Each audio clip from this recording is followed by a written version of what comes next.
Valhalla wrestles men for fun. I'm gonna buy Legos again because like this was so fun. No one told me this was a race.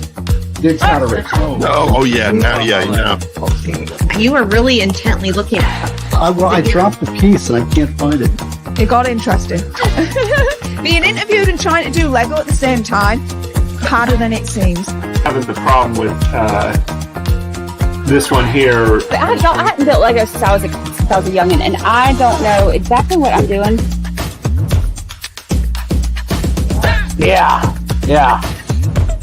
Okay. No big deal. Great guest on. The beginning it was kind of like as we all were at the beginning. How should they act? Stuff like that. Now we know this one guy to be around.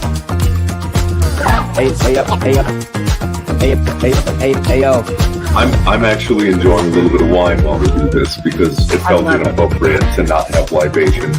I had a great freaking time. I chose a Lego set that was like, don't do the flowers, guys. Don't do the flowers. Obviously, I'm the problem because I keep making the same bad decisions. Hey, look, I got sex toys. Look, the dildo. Yeah. Whoa, this is not that type of stream.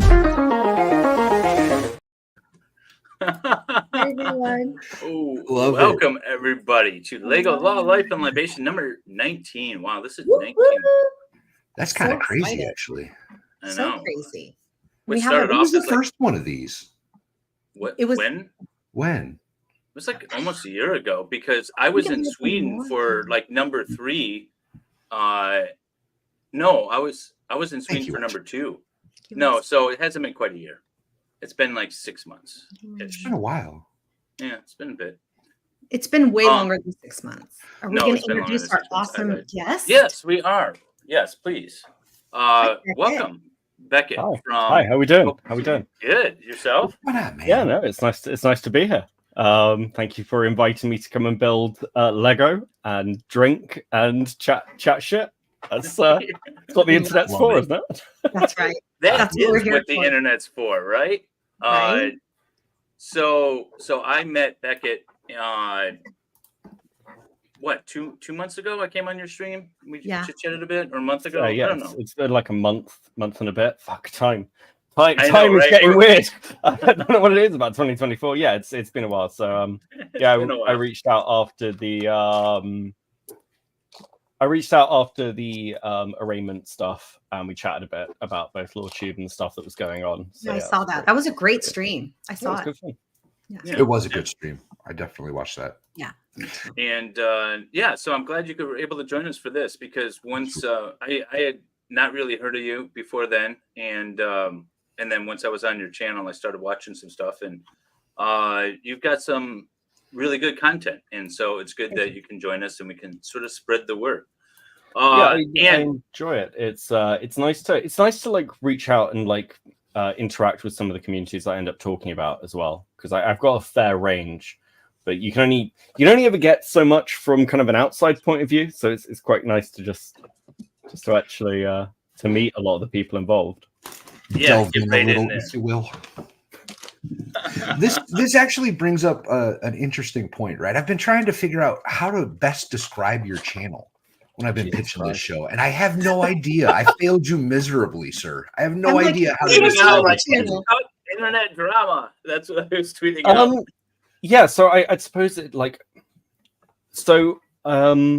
yeah, fuck, how do I pitch my channel? I guess I cover a lot of the current drama and stuff that's going on, but predominantly I'm somebody who's kicked around the internet for quite a long time, mostly lurking and things. And I know a lot of the old lore from different communities, so I try and inject quite a lot of that. I do a bit more of the deeper like research and stuff, and I work with someone called Jenny for the channel, who's like a very, very good researcher. And rather than just going, oh well, here's somebody's video essay, or here's someone's stream, or like here's kind of like the timeline of everything that's happening and why. So kind of lore drama and stuff like that. It's it's good fun. It's good fun. I like finding out. I like finding out a little bit of, I guess, the deeper stuff that's going on rather than just what's instantly apparent, because so often a story will involve a lot of moving pieces that I think get missed. Well, they usually do, right? Yeah, nothing is really clear cut. And digging through the pieces and the wreckage, if you will, is a lot of The fun. wreckage. Well, I do love maritime disaster videos, so maybe there's a link. There you go. Oh, you and David ought to get along very well. You know what? If I'm ever bored, I switch over to a different channel of mine, and I scroll through the shorts of like sinking ships or Credit Card Captain. You ever watch Credit Card Captain? Yeah, I've seen Credit Card Captain. Yeah, I watch those guys. I'm obsessed with disasters from the Great Lakes.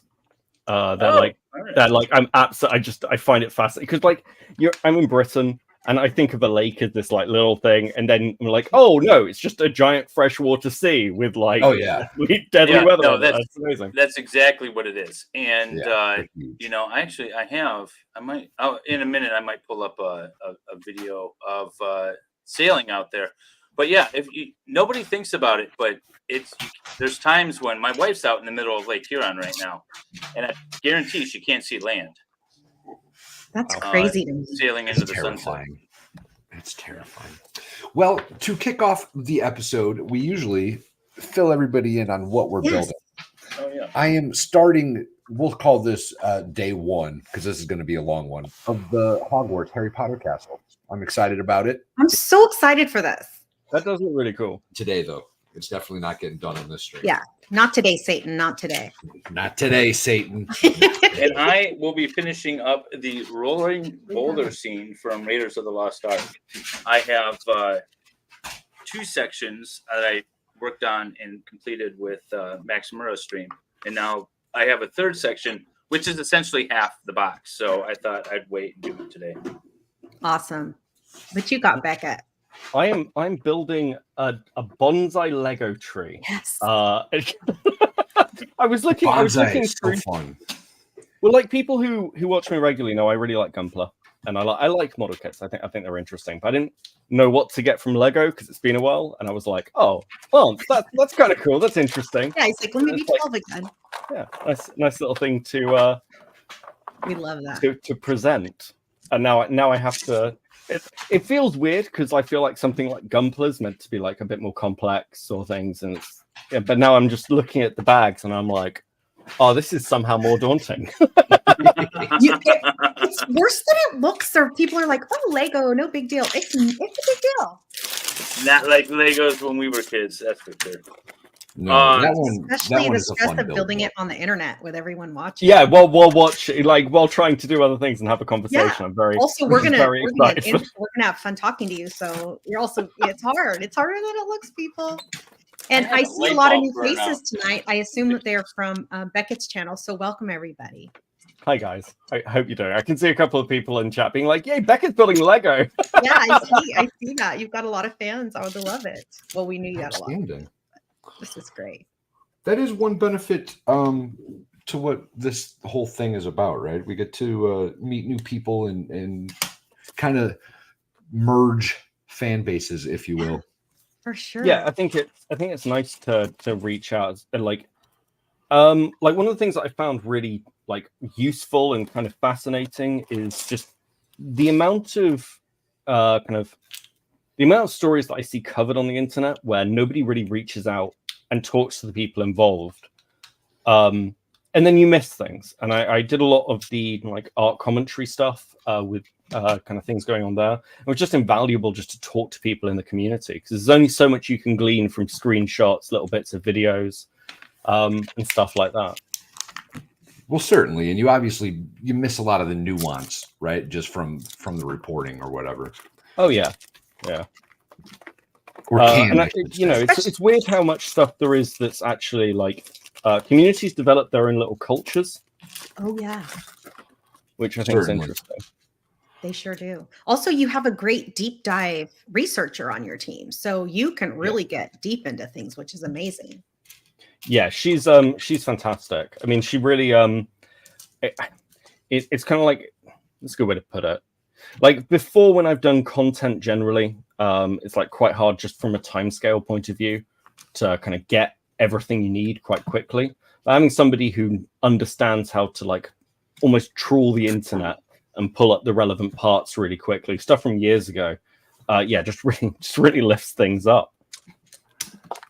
Sorry, I had a light bulb went on me just as we were starting the stream. Oh, So no. now I can actually see my Lego set. So that's nice. So Ada K says she wants to interpret the live tonight. Does anyone know what that means? Yeah, there's been an Ada K raid tonight. An Ada K. So welcome, Raiders. Thank you for joining. Welcome, Ronnie Raiders. was there. Ada was there. Ada, Do you know Ada? I do. Me and Baker went over on her channel. She was covering, Nice. I think, the Karen Oh, Reed in stuff. ASL. Oh, that's Yes. so cool. She does ASL. Oh, I'm Which is very reading awesome. ASL right now. I love it. That's awesome. I'm kind of learning myself. I would hope so. I think that's awesome. I've been turned off by ASL since the Zachariah Anderson case. Why? No offense to ASL. Why? Because look. Because Sadie Beecham was Oh, signing dude, right? to Oh. her daughter. That's correct. I forgot. So that's an interesting point. That's one of the first things that I saw come up for you. And obviously, I don't know that case well. The Zachariah Anderson case. Yeah. So yeah. tell me, because I mean, from what I've seen of that sort of case information, it looked fairly cut and dry to me. Obviously, as somebody who only saw like little bits of it and I never dived in. So, like, what about that case really caught you as something that you wanted to talk about? So I wasn't streaming trials until that case. That was the first case that I streamed. So I just streamed it, and I saw the title, and it was like jealous ex-boyfriend murder trial or something like that. And I was like, ooh, this is going to be interesting. Yeah, sort of a that love looks triangle good. kind of That's thing. juicy. And then when I started watching it, they didn't have any of the defendant's DNA at the crime scene. They didn't have any of the defendant's fingerprints at the crime scene. They had no witnesses. They had no video. They had no cell phone data placing them there. In fact, cell phone data placed them at home over an hour away. The timeline didn't make sense. There was a bunch of other shady characters involved with this case. And the DNA that they used was one speck of the victim's DNA inside the defendant's vehicle. But the defendant and his ex-girlfriend were sharing the kids, and the victim had been over there. And so I'm like, well, that could be touch DNA. Who knows what that could be? Could have gotten a multitude of reasons. Yeah. And our whole system is you're innocent unless the state bends over backwards to prove you guilty, right? Beyond a reasonable doubt.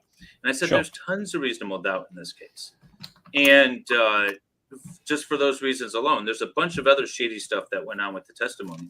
And I said, from the get-go, I don't care if Zach actually did this or not. I don't, because this is not enough evidence to prove that he did it. And that was my point.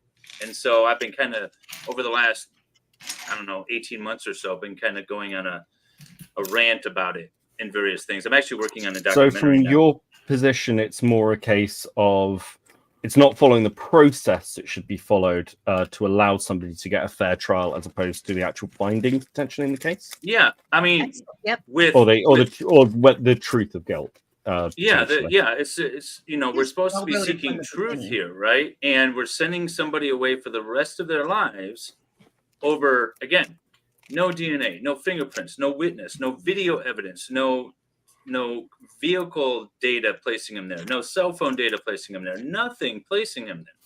Zero evidence. And so that's my big concern. So that's kind of why I went on sort of a crusade about it.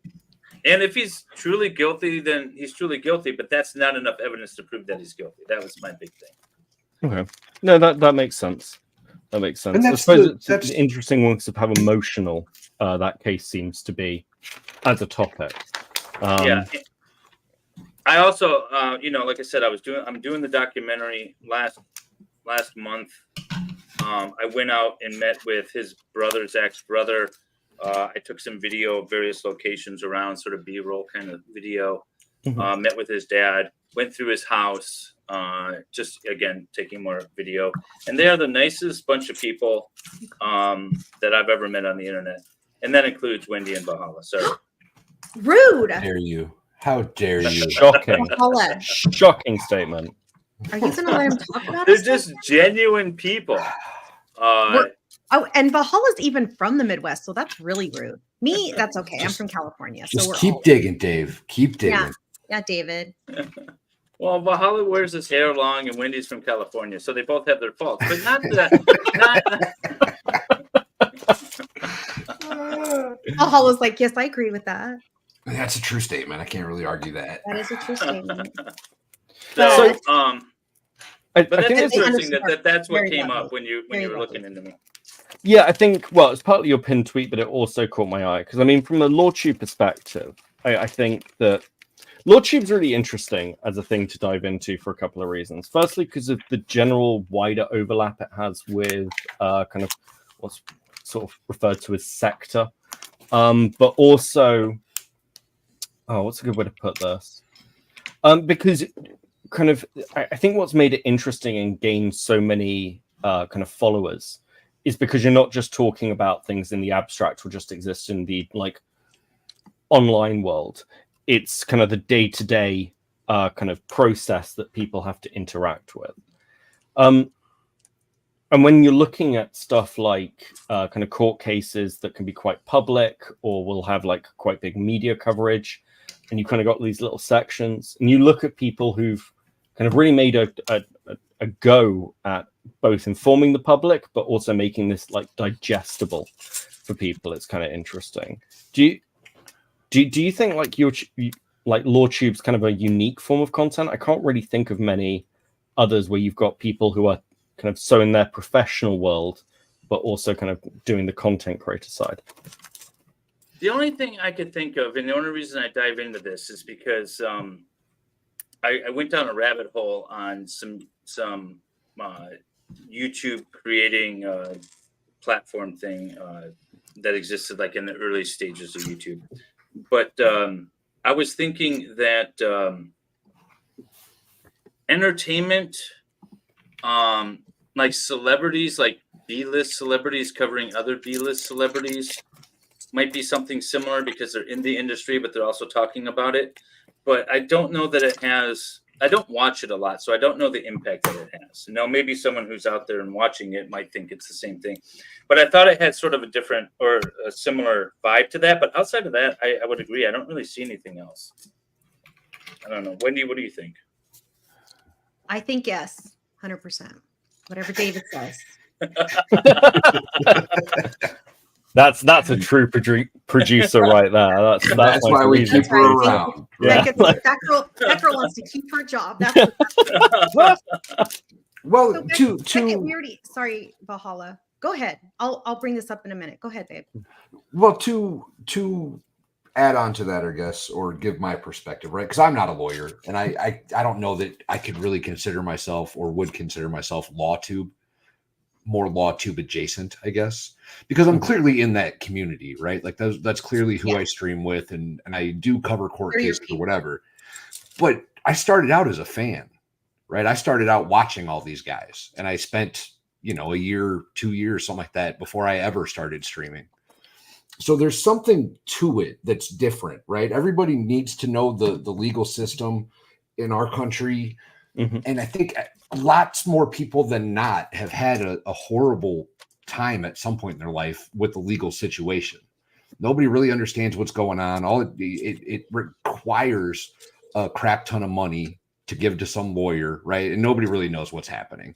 So I think there's some kind of a knowledge that, as well as being infotainment, it's also, kind of in people's best interest. Right. It's good to know that these cops are not allowed to do some of the things that they do, or to know what an intimidation tactic is on a traffic stop, and as opposed to your actual rights.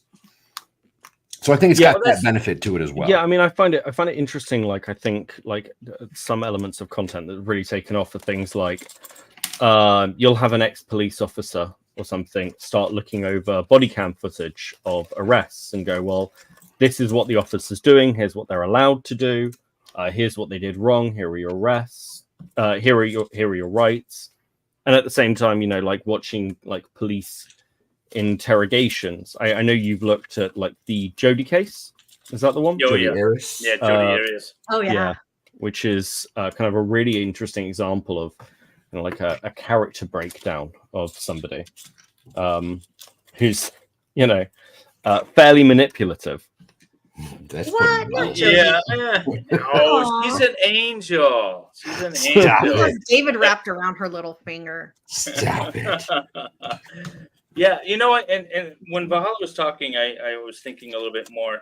I think there is a component because that's different than, say, like celebrity and whatever else rambling bullshit I was going on about. That this impacts everyone. Like, circling back to the Zachariah Anderson case. If he's truly innocent, then any one of you could be convicted for literally almost nothing of evidence other than we think you did it and there's a speck of DNA. Is that enough to convict you? That's kind of how I'm looking at it. It is in Kenosha County. Well, right. Yeah. But that's the scary thing. And I think that's why maybe people are drawn to it a lot is because, but for the grace of God, that could be them sort of approach.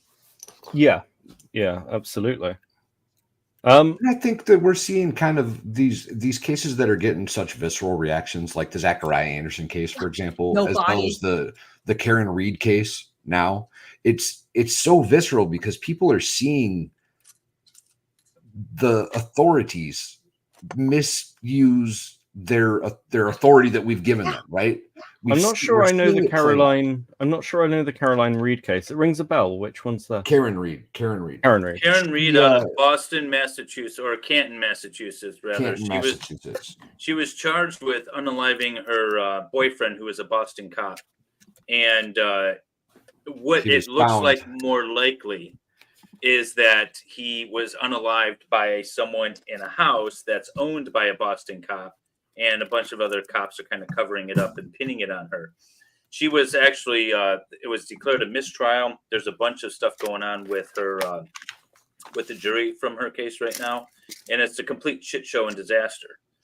And essentially, the same sort of stuff that you see a lot of prosecutors doing. They're hiding evidence. They're not turning it over. They're not following up on proper leads, things like that.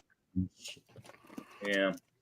Do you think the Rittenhouse case changed the way people see these kind of the day-to-day legal interactions that they're having, or how a prosecutor might act in a particular political interest or public or sort of interest of sort of like media coverage?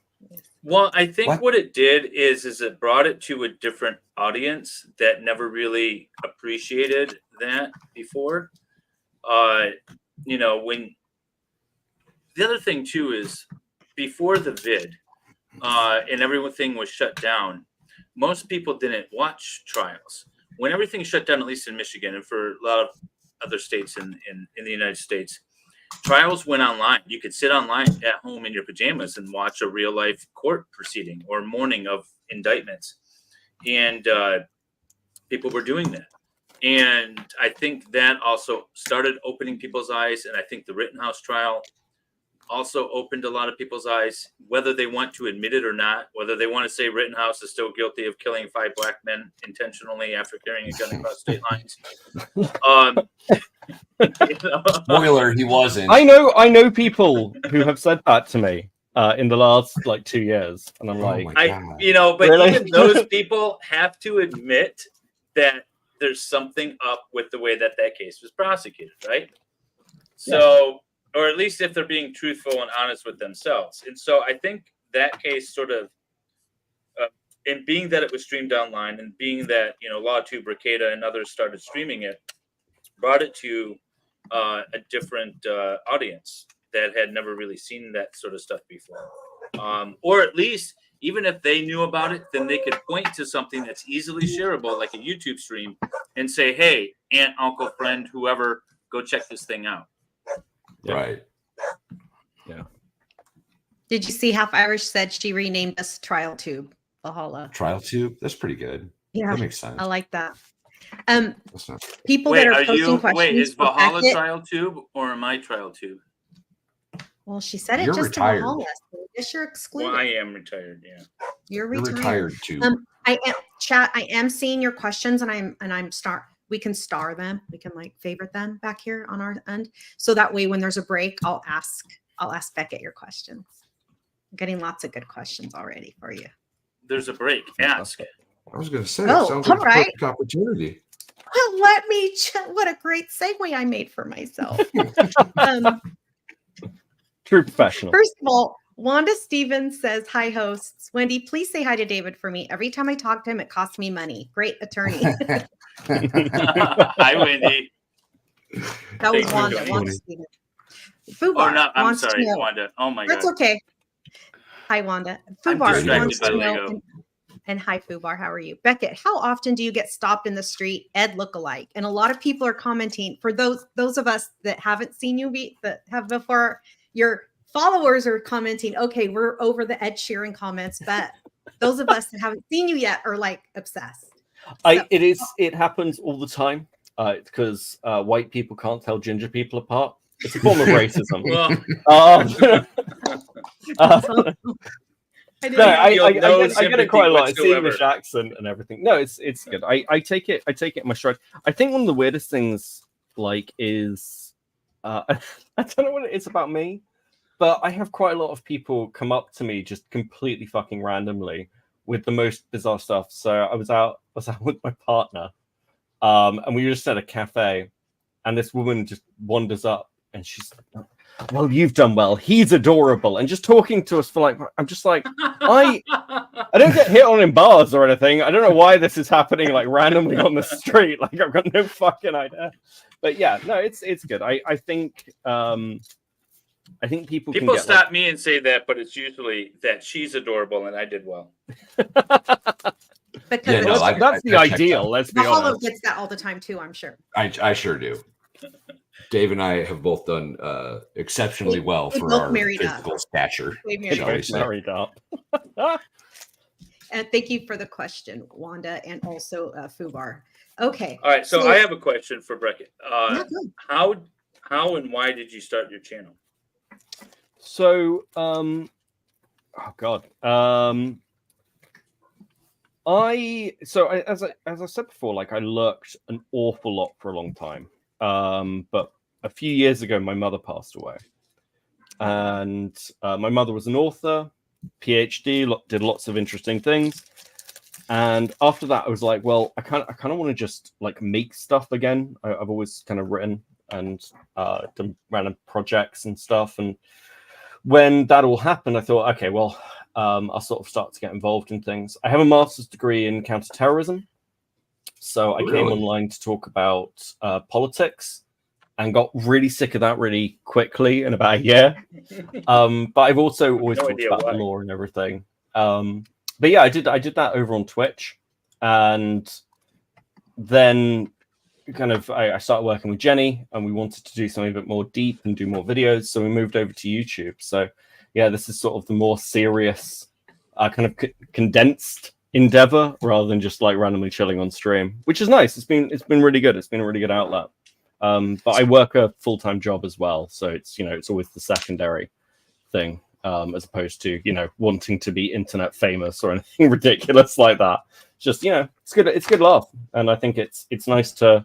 I think it's nice and important to like be able to have a voice in some kind of a platform and do things. I think that's I was going to say we have two links for you in the description, at least on my end. I think there's only one on Valhalla's, but you could find them everywhere. But check them out. And your other channel, what's it called? So I've also just started something called Internet Explorers, which is lore and deep dives into, well, I'd say deep dives, lore and kind of more general dives into stuff that's happened on the internet over like years. So like our first episode is talking about the skeptic community and sort of the anti-SJWs from years ago. We have another episode coming out next week, which is similar, talking about sort of around Lacey Green and Chris Reagan. So it's stuff like that. But it's really enjoyable, and it's just it's fun to get involved with projects, and that's with someone named Diesel, which is just a little bit different. Gives a chance to spend time with friends and chill out, talk shit. So yeah, very pleased with that one. And I posted the link for the Explorers podcast. Lovely, thank you. Yes. Yeah, and we'll post it periodically also. Wonderful. So how long have you been doing this? I guess I know that you. Yeah, so it's been a few years now. I think we're coming up to like 2 years. I mean, Cope and Seethe's been around since the beginning of this year. Well, it was around slightly before that, but as a regular used channel, has been around for probably like regular posting 7 months now. But yeah, so it's been a while. Like my time on the internet's a bit longer. I've been around too long. Let's put it that way. Like I remember the old days of kind of like comic book boards. I remember when Rooster Teeth started.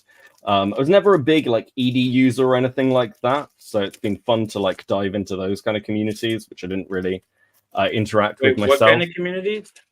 Things like Encyclopedia Dramatica, which is kind of like I don't know what that is. Could you? I want a Sonichu medallion in the worst way. That's all I'm gonna say. Sonic you always want okay. some badges. You wanted a Torrens badge. You want these medallions. No, don't do it to yourself. Don't get a Sonichu medallion. It always goes downhill. I actually have a theory about this. So a lot of people like. Well, hang on. First of all, what we're talking about is Chris Chan. We're talking about Chris Chan, who's like the most documented person on the internet. Yep. And probably the most documented person to ever live at this point, I believe. Yeah. That's so and bizarre. He's my secret. He's like my secret guilty pleasure. Like if I'm just down, I'll just go watch some of his streams, and I was just like, it brings me up. Wendy, we introduced Jamie to Chris Chan, and she literally went on just a months long. Yes. Okay. I remember that. hole. Thank you. Yes. Yes. There you go. Thanks, Valhalla. You get me. Okay. So I just wanted to introduce everyone to the Chris Chan idea. What were you saying? So the theory is that if you put the Chris Chan medallion on, you become a lolcow. Like it infects you. Yeah. I disagree with that. That is not the curse. The curse is Metica. It's Jim. Every time Jim endorses somebody, they go completely off the rails. Like whether it's working with Ralph or Warski or like talking to like different creators who are smaller, or people who play video games with, like Michael Alberto or Flamenco. They'll end up going off the rails. So I think the worst thing that can happen to you is you being endorsed by Metica. It's like it's Were you just saying like... Bella went off the rails? Sorry? You saying Bella went off the rails? Bella went off the rails. Which one's Bella? Oh, I thought you said Bella. No. Michael Alberto, Flamenco, loads of different ones. But yeah, it just seems that that seems to be the fast track down. But I don't know. It's an interesting one as well. I think content creators have a lifespan. Because it's not. I don't think it's healthy to have large ego boosting audiences for long periods of time with like no kind of pushback, and some people start buying into their own fame a bit too much, and that's when it seems to go really wrong for them. You know what? I can attest to that to some extent. When I finished up the trial I was covering in February, I was like so adamant that my position was right. And because I had, 5,000 people in chats, saying yes. And then my wife had a different opinion. And so we butted heads a little bit on that. And then I kind of like stepped back and I was like, this is not a good thing that I'm so adamant. And you don't know this about my wife, but she is like the polar opposite politically for me. Because she's right. She's correct. Stop it. But still, it's always been like we're still like the bestest of friends. And now it's like, all right, so I'm getting a big head to the point where I can't have like just a rational communication, conversation with my wife. This is a problem. So I kind of thankfully recognize that. And but I could see where you could really run into a problem with that. Valhalla, watch yourself. I'm honestly, I'm not too worried about it, if I'm being completely honest. I don't know. I think there's something to that though, right? I think that this is a unique thing, right? Where somebody can just plug in a computer, and if they get lucky or have great content or whatever the case may be, thanks to it, they can actually get a bit of fame that normal people don't, I guess. And it's got to be a weird thing, especially some of these guys that hit one video and hit 100,000 subscribers in a week. Yeah, just hit the algorithm in the right way. Right. It's got to be a weird thing to deal with mentally, I think, for most people. So you guys, David and Valhalla know, or they probably forgot by now, but I follow this guy named John Yates, and he's a super like a vlogger for 90 Day Fiancé, all the TLC, Sister Wives, all the gossipy shows, right? Like the fun shows. Yeah, I forgot. Yeah. And I need it. Anyway, he gets slammed his name's John Yates. He gets slammed every day. There's hate channels just dedicated to him. Mm-hmm. So and he did a live last night and he's like, I quit. I'm done. He just started out as a guy in his basement, tweeting things about 90 Day or about housewives 10 years ago, 20 years, I don't know how long ago. And he ended up getting famous overnight, and he's tired of it. He's like, people are so mean. I'm not worried about the mean people. The mean people, the trolls, I love the trolls. Well, David loves trolls. I do. It's the people that agree with me that get in my head. And then all of a sudden I'm like, well, of course they agree with me because I'm right about everything. Validating opinions, even if they're horse shit. Exactly. I mean, I think one of the things that's helped me is it is very insanely difficult to get banned from my chat. But it is borderline impossible. I think in 2 years, about unless you're a bot, and you're just spamming stuff like that. I think about 4 people have been banned. Challenge for something accepted. that wasn't something. Either my mods are worse than I am, because they'll get they'll be really chill until they're actually you're annoying me now. Very protective as a mod. I'm saying we get very protective over the content. Oh, they're just you're not funny enough. You can say whatever you want about Beckett. You can do whatever you want to him, but just be funny. If you're not amusing, then you have to go. But David, we go the meaner the better. David likes it mean. Doesn't have to be funny. I prefer. Yeah, here's my number one troll. My number one troll is in Valhalla's chat. He's actually got a wrench in his chat. Of course, this is him right here. Yes. But hi, Zach. I don't. Yeah. Hey, Zach. Zach, I'm sorry, I didn't see your. It just popped up. He timed it perfectly. He sure did. And then, actually, I was on a stream with him last week. You were? I missed. Yeah. Why were you on a stream I didn't know about? No, I was on. I was on Squab's stream. She invited me on to answer some legal questions real quick. Yeah. Squab Bob or Squid Pro? Squab Bob's artwork. No, wait. Really cool. Well, I don't know if it's original. Well, now you confused me. Damn it, Valhalla. You know I don't do. Well, we are aware. That's why I want a clarification. Help the viejitos out. That's cool. Now, see, now I gotta go look it up. Damn you! I gotta go back to Mo's birthday stream because she was on there. Oh, that's Squid Pro Quo. Okay, that's who I was on with. Okay, she does the Melting Point show with me and Flux on the last one. She did it. No, okay. She's a Navy vet. Is she? Yeah. With the little baby. Yeah, with the little baby. Yeah. So, but I like having no obligations whatsoever, no responsibilities whatsoever. People are like, you got to stream about this. I was like, I'll hop on another channel and talk about it for a minute. Dude, on Valhalla's channel. So Dolly Talk wants to know how does he super chat about where babies come from? And I said, you have to do it on Valhalla's channel now. Or you can just do a cash app to David. Wait, does if you cash at me, we'll see if Beckett wants to answer the question for you. Oh yeah. Do it. Where do babies come from? Let's see if you can do it, Sal. Well, I'm British, so I'm not sure you'll like the answer because it will be incredibly British. Is it Captain Squid Pro Quo? Is that who you were talking about? It's just Squid Pro Quo. Okay. Just Squid Pro Quo. Okay, just Squid Pro. Okay, that's your answer, Ghost.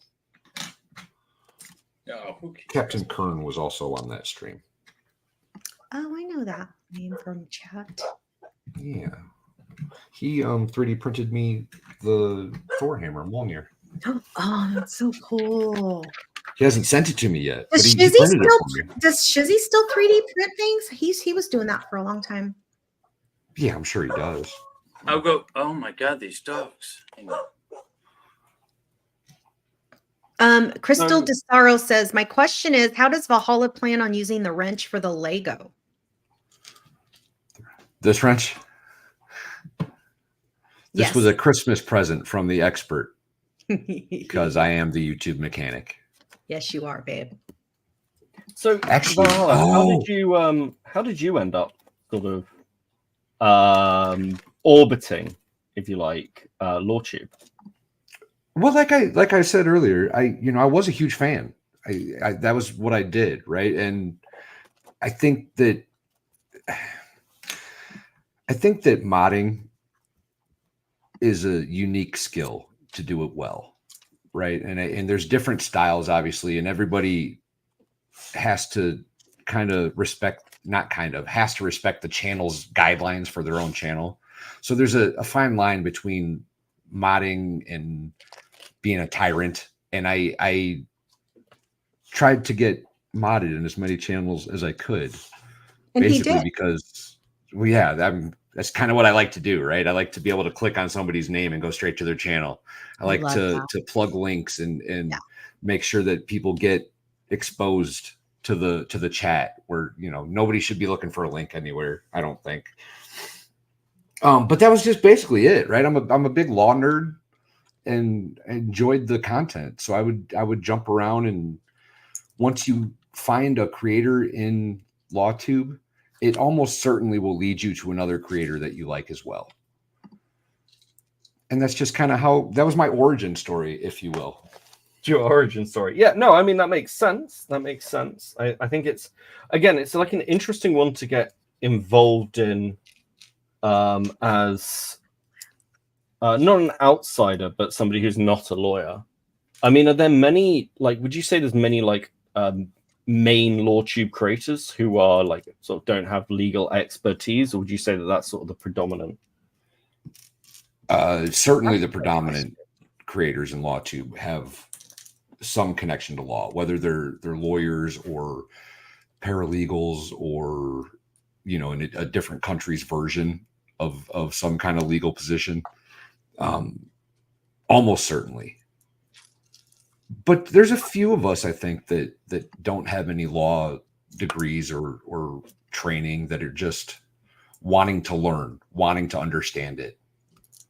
And there's some that luckily for me, I've been able to. Oh yeah. The law. Experience. Because they do their homework. They're essentially putting themselves through law school. Kind of, sort of, and studying up on this. But Becca, how did you come across LawTube and find out about it, and then start talking about it? Oh God! So I think my first interaction with LawTube would have been, so interestingly, I think one of the first legal things I ever saw. I can't remember what his name is, but I think predating a lot of this, there was the Aquila Obviously case against Sargon of Akkad for copyright infringement. Oh yeah. And this got talked about by a few lawyers, and basically are going, well, okay, what other legal claims? Is there any validity to it? Why is it getting dismissed? If so, should it? All this kind of stuff. And I found that really interesting.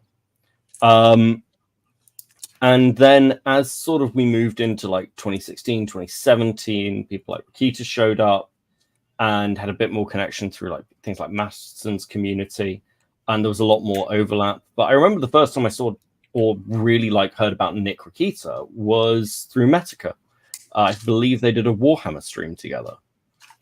But then, I think Rittenhouse became such a pivotal moment for kind of a lot of the culture stuff. That that stream was huge. You just ended up, well, it wasn't just the stream, it was the court case as well. I mean,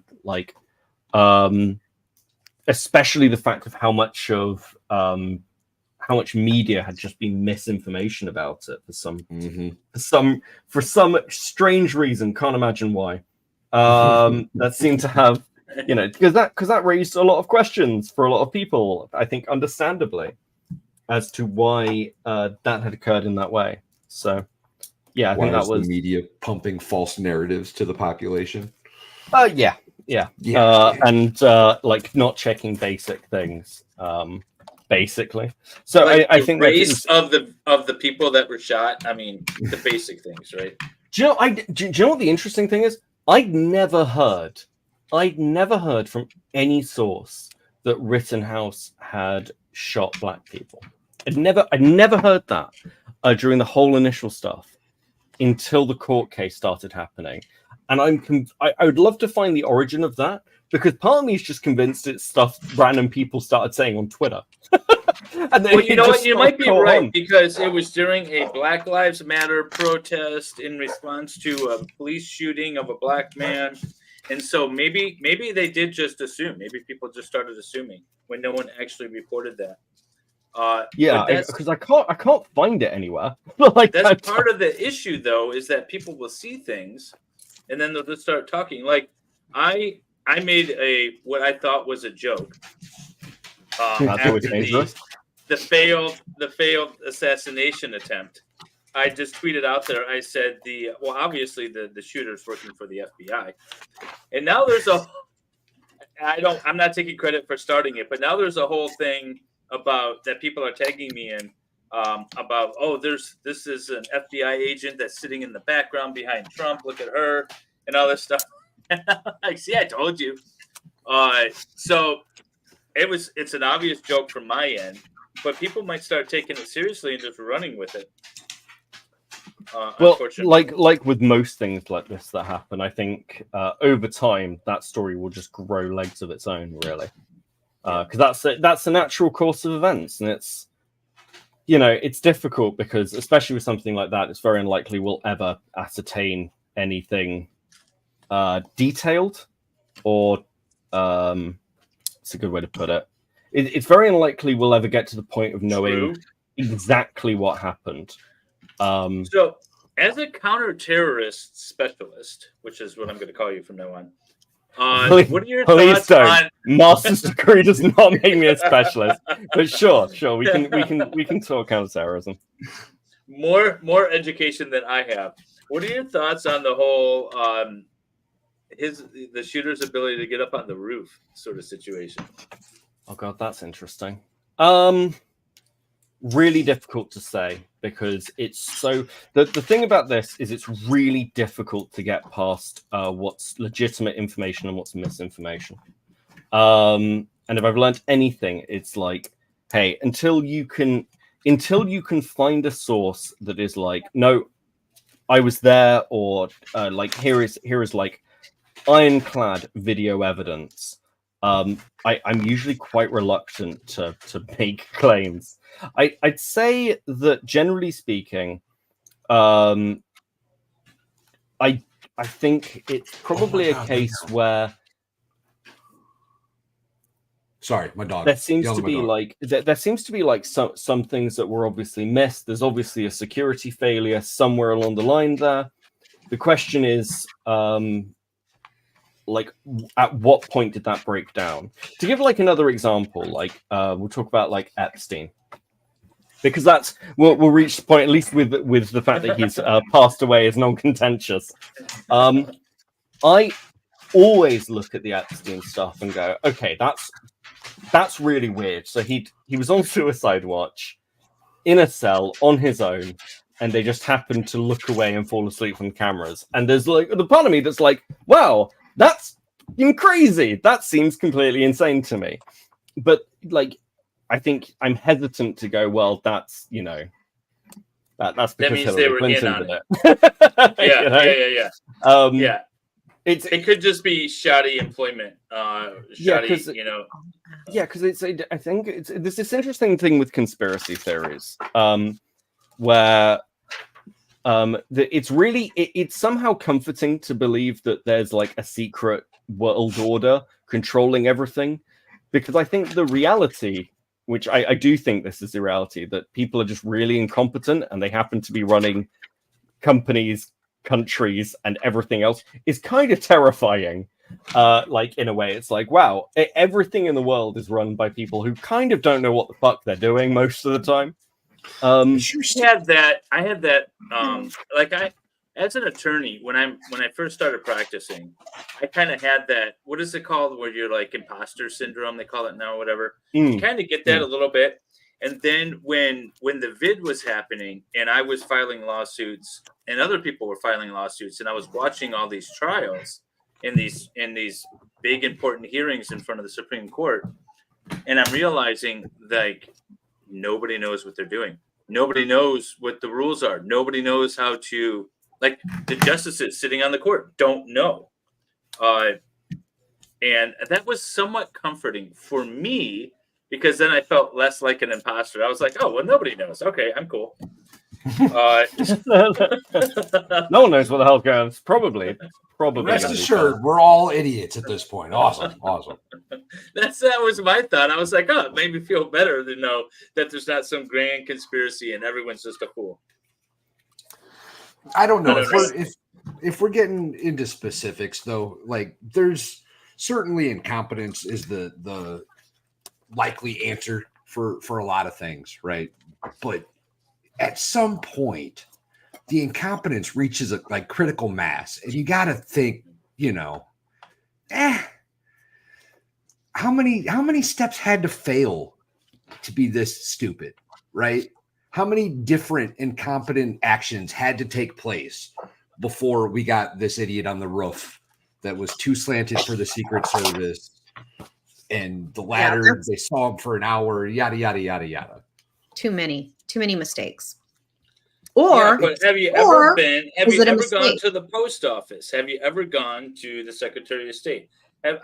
Truly, how many incompetent people are employed by government agencies every day that you just interact with? The only difference is that they don't hold someone's life in their hands, right? Well, but that's the thing, right? We're talking about the Secret Service. We're talking about the FBI. We're talking about organizations in the government that literally weed out incompetence throughout the entire process. So by the time you get to the Secret Service on the presidential detail, there's no room for mistakes as a veteran, right? I ran into a Secret Service person right in front of Bush one time, the second Bush. I was at a speech he was giving at Arlington. Did you run into him, or did you No, I physically ran into me, I fall. So I literally tripped over somebody's foot and literally ran into, and it was raining, and it was, it was a Veterans Day, right? So it was November. And so it was like, the guy had looked like a prototypical Secret Service dude. He had the raincoat on and the glasses, and I fell on him like this, and he didn't catch me. He just stood still. I fell on him. And I'm like, I'm going to get so much trouble right now. He didn't even look at me. So that's my only personal experience with the Secret Service. So I think what I always look to is there's a select committee report on enhanced interrogation at Guantanamo Bay and general CIA black sites. And it's a select committee asking a senior official at the CIA about the use of enhanced interrogation and its effectiveness. And he's giving these answers like, well, we had several people we were using enhanced interrogation on, and here are the answers they gave and why it's effective and why it's important. And select committee said, well, that's interesting, because here is your own reports explaining why A, it hasn't worked, all the information you've been given has turned out to be ineffective, and how the most effective information you've got has not been gained through enhanced interrogation, but through additional means like negotiations, help, actually being meeting people in the mid-range, not torturing people. Right. And when you're looking at when I think about incompetence, I'm like, this guy wrote these reports. He knows that they have them, and he still went to a select committee and lied. And it's just when you're sat there dealing with that, and you're dealing with incredibly senior people, there is, yes, you can say, well, he knew he'd get away with it and everything else, but just allowing those events to unfold where you even end up in the room having to have that written down against you is a level of incompetence. And that's kind of how I view those things. Like we're all human. We all make massive errors. And I think that's kind of key to understanding a lot of the stuff that goes wibbly in our societies. It's not some grand scheme, in my opinion. It's just people are dumb. Yeah, that's my whole thing. It's just people are dumb. By the way, I agree with that. So I'm David, working. that looks good. Wait, let me. Does this? Are you? Yeah. You like this? Yeah, I love that. That's my jam right there. Because I'm a micro. I on FNL the other night, Diva was having micro. She had her small microphone and her big microphone, and then they were talking about something. And I'm like, I'm a microphone gal. Just saying. So yes, I love that. I like what Jung said. I'm gonna try to pull it up. She said something about we're all just. Dang it, Jung. Where did you go, my babe?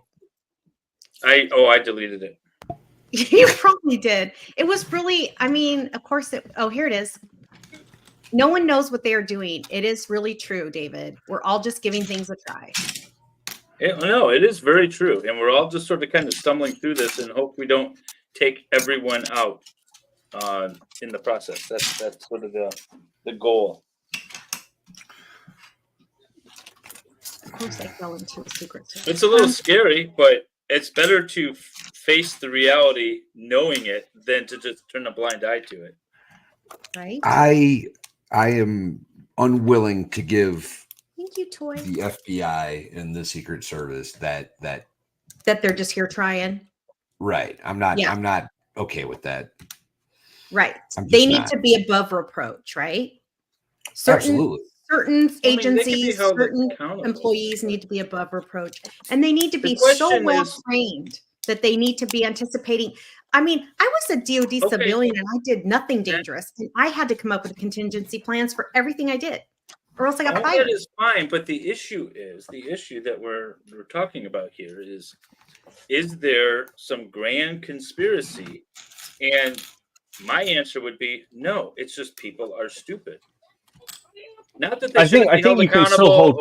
I think you can still hold people accountable. Yeah, I think you can still hold people accountable for that as well. I think that's an important thing. If you fuck up because of stupidity, I think it's absolutely fine to be like, yeah, you're fired. Like, what do you mean? Absolutely. Like, that's like the baseline where people sort of also get promoted to a point where they're incompetent, right? You're good at your job, you get promoted. You're good at your job, you get promoted. You're good at your job, you get promoted. You're still kind of good at your job, and until you hit a point where you stop being promoted because you're not very good at the job you're currently in.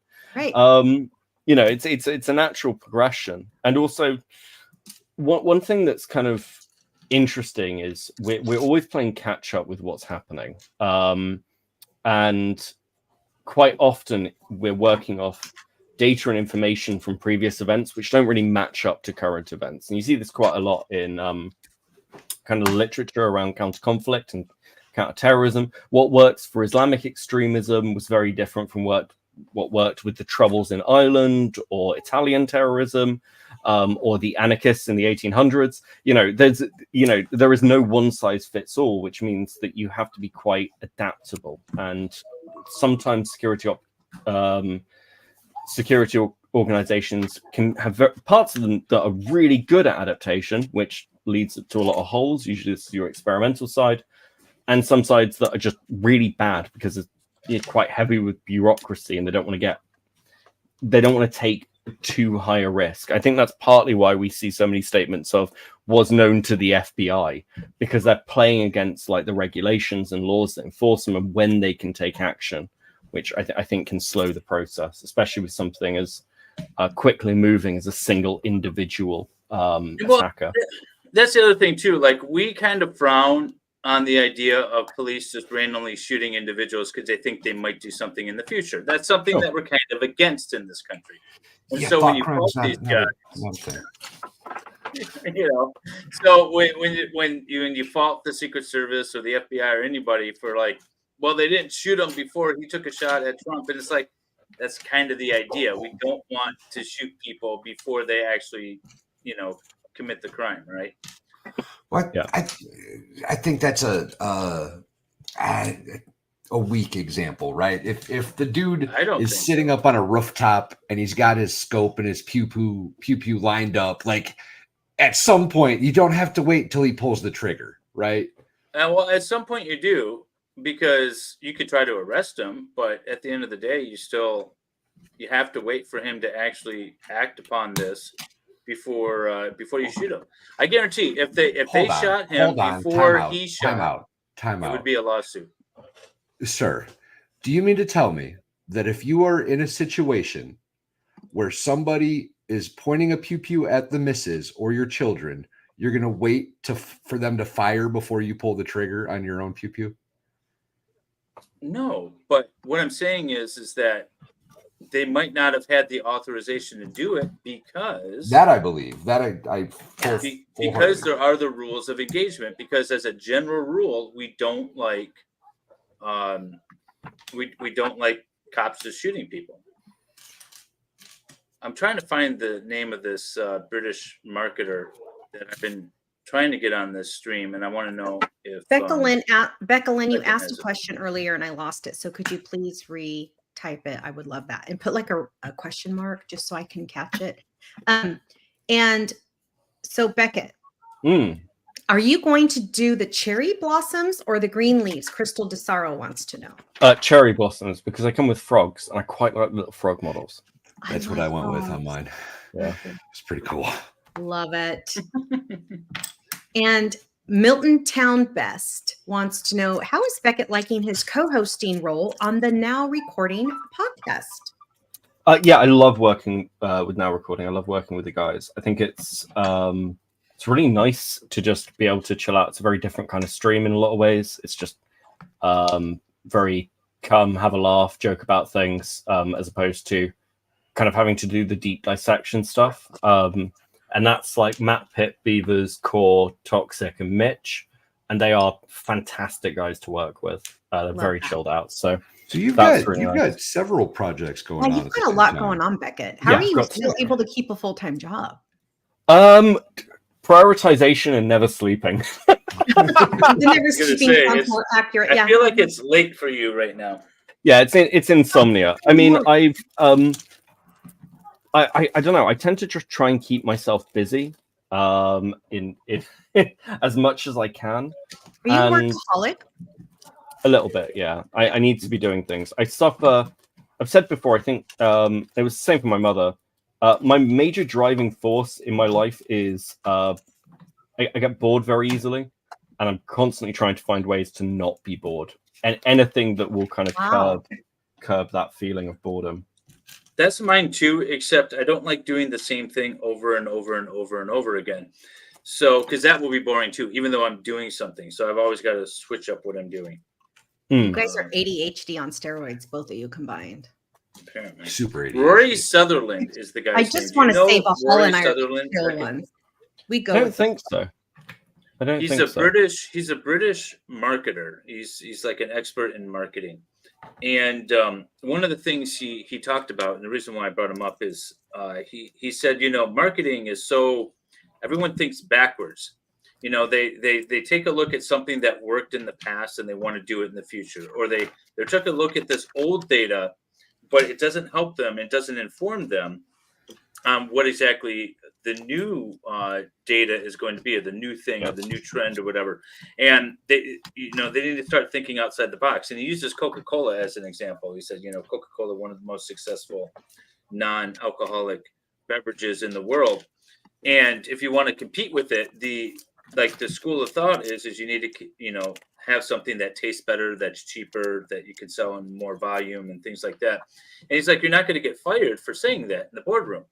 But the most successful drink to compete with Coca-Cola in recent years is Red Bull. And it comes in a smaller container. It tastes like shit, and it's way more expensive. Never even tried one.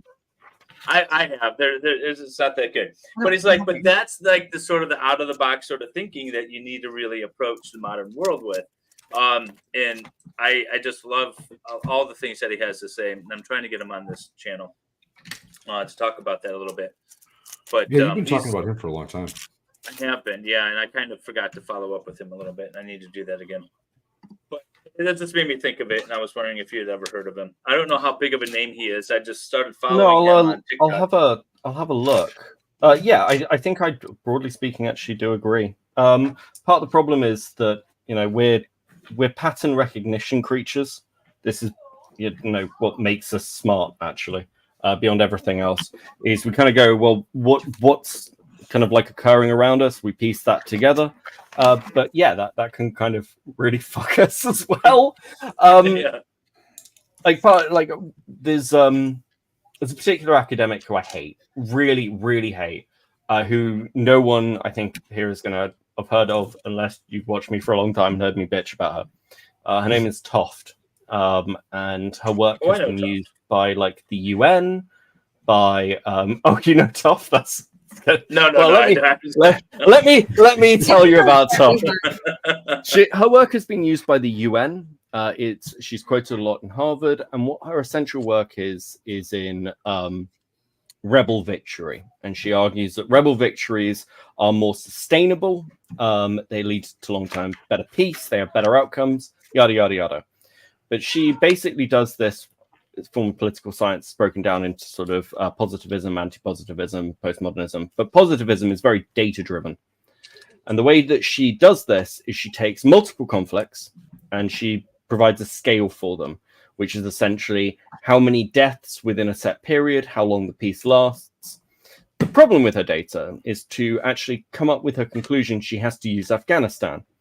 And the way she uses Afghanistan is to break it into 3 separate conflicts.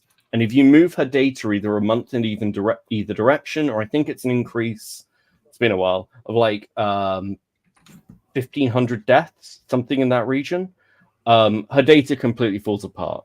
And when you're dealing with really complicated kind of civil wars and kind of coups, stuff like that, having this very general one-size-fits-all, this will work, just doesn't. And we kind of see this like kind of keep happening with kind of US intervention in different countries. We go, well, we'll go here and we'll set this up in this way because it will make sense. And Iraq's an interesting example of this. If you look at Iraq post-invasion, one of the constant comments you get back from kind of the populace is, well, we can't build anything. We can't like structure anything because America came in, put a government in place and went, the government's there, that's fine. Because that's how we think in the West. We go, the government's there, sorted. But actually the truth of the West is it's all local infrastructure. It's things like, can I get a permit for something? Can I get a license for something? And if you can build the base infrastructure, actually government bodies tend to take care of themselves.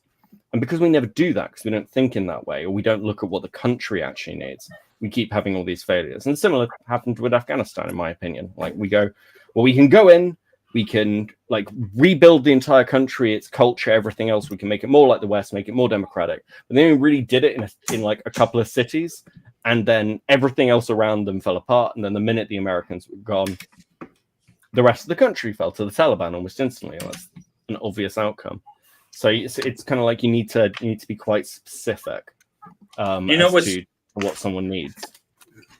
And to push back on that a little bit, the with regard to data and not so much wars and stuff, but when the vid first happened, and I had ended up suing the governor on behalf of some clients of mine. So litigious, David. I know. But one of the things I cited was the chief medical officer for Sweden, who used numbers and said, listen, if he did a very famous interview at the time, he said, listen, if we had never heard of the flu before, we would call this new and novel and we'd all be panicking like this again. But we get the flu every year, and we expect, a certain number of the population to die. We know that I think it's 1 million people, though. But yes, I hear what you're saying. I didn't say 1 million. Yeah. I said a certain number. Yeah. And you did. And we know that population is going to be fairly elderly and kind of on their way out. And yes, it'll shorten their lives, but they were on their way out anyways, and took a very pragmatic approach to it. And Sweden didn't shut down. They didn't do all the things that a lot of the other countries did. And they were boo-hooed a lot during it, and then at the end of the day, their economy didn't take a big hit because they treated it statistically like the flu, like a very similar other illness. And so I think statistics do have their place, but they have to be looked at from a different perspective. Just because it happened one way one time doesn't mean it's going to happen again. But I think they can be used appropriately. Yeah, I think it's just the challenge of not becoming kind of complacent with. Are you familiar with normalcy bias? Certainly. I've heard the term. I've not heard that. The more you're exposed to something, the more normal it becomes, right? So if you're from Iraq, for example, and everything is very war torn, there's rubble constantly, gunfire going off all over the place, that becomes your normal, right? So you have a bias towards those things. Yeah, you expect that to continue. Or in the West, if you're like, well, this is how, well, obviously the country's not going to collapse into civil war because that hasn't happened in like my entire lifetime, and I see no signs. That's why 9/11 freaked us out so bad. Yeah, because it's a defiance of that normalcy. Right. Got it. And that kind of has like a massive driving force on how public opinion forms, and also how we do things from kind of an international basis as well. There's another one which is the mirroring problem, which is quite famous. It was another learning experience for America, but not for like the general public. When India was developing their nuclear program, America was looking for signs of it, and they couldn't find a test site. And then one day, India detonates nukes under the ocean, and this caught everyone by surprise. And the reason was because nobody in America, in any of the services, thought that India would seriously detonate nukes under the ocean, because they thought that was crazy. So they never considered to look for it. And I think that's quite telling when we're kind of like trying to dissect things. It's like, well, you can kind of see this also, like, I don't know if you're familiar with like white fragility, like Robin DiAngelo. Very, very big in the whole kind of all white people are racist kind of thing. Yeah. Oh, okay. DiAngelo's arguments are essentially, if you read White Fragility, well, when I'm at a party, I see, if I see a group of black people, I feel very uncomfortable. Or if I'm on the street and I see somebody, I'd feel uncomfortable. So all white people must feel this way. It can't just be me that feels this. It can't just be me who's really racist. All white people must instantly feel this way. And it's obviously, and you look at that and you're like, okay, well that's psychotic. It's crazy that you think that, but if you say it with enough conviction and it's convenient enough, people will pay you millions of dollars to let you write books on it, apparently. But I think that's quite a high risk. My bad. Yeah, and well, it's the same thing. It's funny, when we were going through, we're just finishing up the Jodi Arias trial, and there was a psychologist that took the stand. This was 2013. A psychologist that took the stand, and you could hear the rumblings of the believe all women sort of narrative that she was pushing in that trial. And we're sitting there listening to it, and it's like, oh my God, this sounds insane, because she's trying to defend an obvious murderer, but she's like, but she had to have, because he was mean to her, and it sounds ridiculous when you take it out of context of the whole, Me Too movement, right? It sounds noble when it's in the Me Too movement, but when you just sort of like step back and really look at it, you're like, I don't think that works. It always sounded ridiculous. Stop it. I was trying to be somewhat understanding. No, it was always ridiculous. Wait, David, did you say you were trying to be somewhat understanding? Somewhat. I was trying. Did I mean, come off how that do way? are you you're either understanding or I don't understand that. You know what? I'm gonna go get another drink. More vodka for me. Wait, you guys, we're gonna try to get David White Girl wasted. Speaking of racism, let's get David White Girl wasted. Speaking of racism, I love it because us Latinas are never wasted. Never. It's just the white girls that can do it. Yeah. Oh, God. It's the one time racism works in my favor. I'm like, yes. Wait, are they just saying because never mind. I'm not gonna go too deep into that. So Beckett, a lot of people in this chat are highly invested in the Zachariah Anderson case, and they desperately want you to educate yourself on that case at some point. So some people are suggesting we, in this stream, which we don't have the capability or the time to do, to play excerpts from the trial, or they want us to play excerpts from his interrogation videos, because David did some really cool videos with that.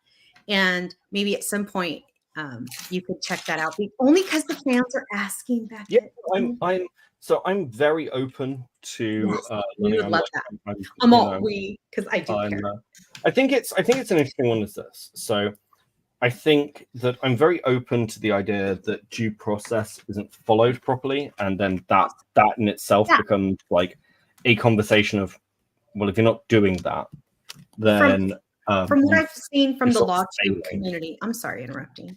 No, you're fine. From what I've seen from the Law 2 community, it's not that anyone believes that he's innocent, although many of us do believe that. The Law 2 community in and of itself seems to be more concerned with the due process than the fact that he may or may not be innocent. It's not that they think necessarily he's innocent, it's they don't think he got a fair trial. So for the fans, they'd love it if you check that out some more. And one of the things I'll point out, which is very interesting, that doesn't exist in any other state but Wisconsin, is a thing called the Denny motion. God, that Denny motion. If you were on trial for murder, you would love, I'm sure, to be able to say, hey, it wasn't me, it was this other guy, right? Or anything. It was somebody else. It was space aliens. I don't care. I want to be able to say it was something else other than me. And in Wisconsin, you have to bring a Denny motion where you as the defendant have the burden of proof that someone else had the mean, motive, opportunity to have committed this crime before you can point the finger at them. And he lost that opportunity, Zach did, in a Denny motion, to be able to point the finger at someone who, in my opinion, could have been the suspect, because he owed money, or the victim owed money to this guy. They were in a bad way. This guy has kind of a shady past. So close. And it could have easily have been this other guy. He also had the motive, or not beyond the motive, he had the opportunity. He was around. You can't present an adequate defense for yourself. How is that legal? So that was one of my other. Isn't the Denny motion constitutionally not valid? Oh yeah, the Supreme Court had struck it down. The U.S. Supreme Court had struck it down in the past, but Wisconsin apparently is still using it. But that's my big thing with that case. Well, and so Becca, if you get a chance, and any of Becca's followers that don't know about the Zachariah Anderson case, we highly recommend the Wrongful podcast, which is available on all the podcast platforms except sometimes Apple. It's kind of messed up on there. But anyway, go to the website, is it wrongfulpodcast.com or just wrongful.com? No, wrongful pod, I believe. Wrongful, okay. We'll find it. If Josie's in the chat, Josie can drop a link. Yeah, she is. And so we would love for y'all to check that out, which also highlights, they're also highlighting, they're doing many seasons. So there's other people that are being highlighted, not just Zachariah Anderson. Well, they did the Karen Reed, right? What else have they done? Just Karen and Zach so far. Okay. That I know of, yeah. The Zachariah, go ahead. Go ahead. No, you go ahead.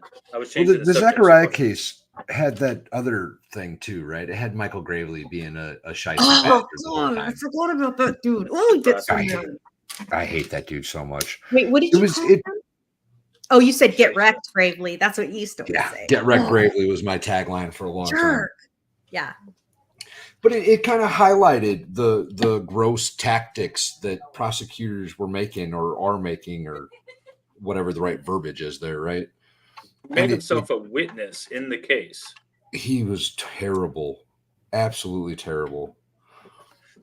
And I think that was another one where people got their eyes opened, right? They got to see some of the striving for victory over justice from a prosecutor, from the government, and it was one that all struck cops. people. Yeah, like it was so obvious. It was just disgusting. Anyway.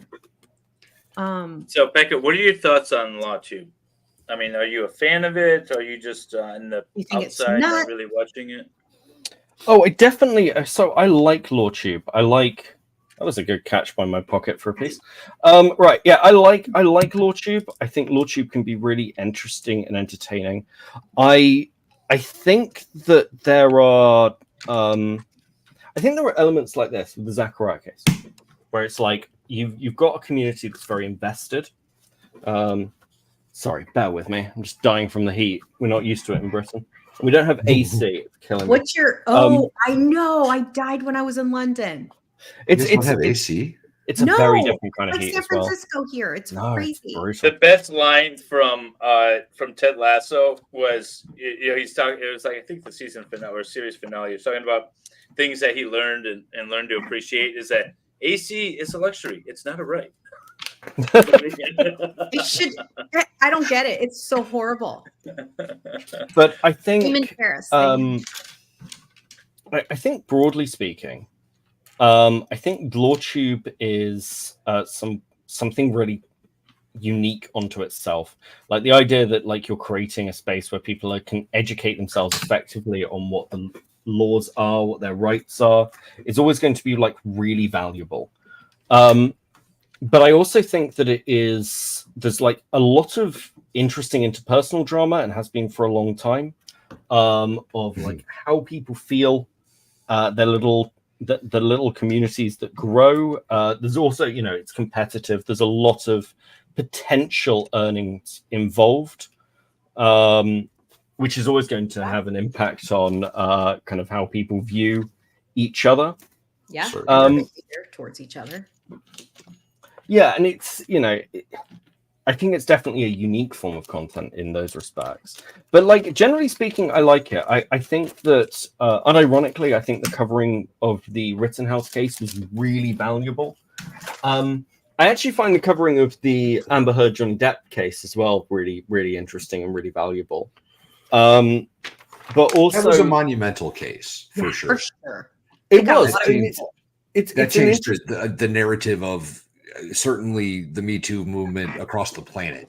Oh, it destroyed the Me Too movement, I think. I believe it did. Oh yeah, she single-handedly ruined feminism as far as feminism was already ruined. I don't think Amber Heard can do much damage to it, personally. But then I remember Sarkeesian. So I'm going to have those views. I think it was an interesting one because obviously the comparisons to the British case, what could come into it, what's not. There's also quite a lot of interesting stuff that happened with Depp and like how he used kind of PR and everything else to sort of flip how he was viewed over a prolonged period of time, which is like really interesting. But generally speaking, I think that people want to look into those systems because they're kind of a bit they're not transparent. It's not easy to like, unless you've been arrested, unless you've gone through that process and system, you can't really appreciate what that's like. So yeah, and then obviously the drama and interpersonal stuff. I mean, I watched 90 Day Fiance and Housewives of insert whatever county, so I love the drama.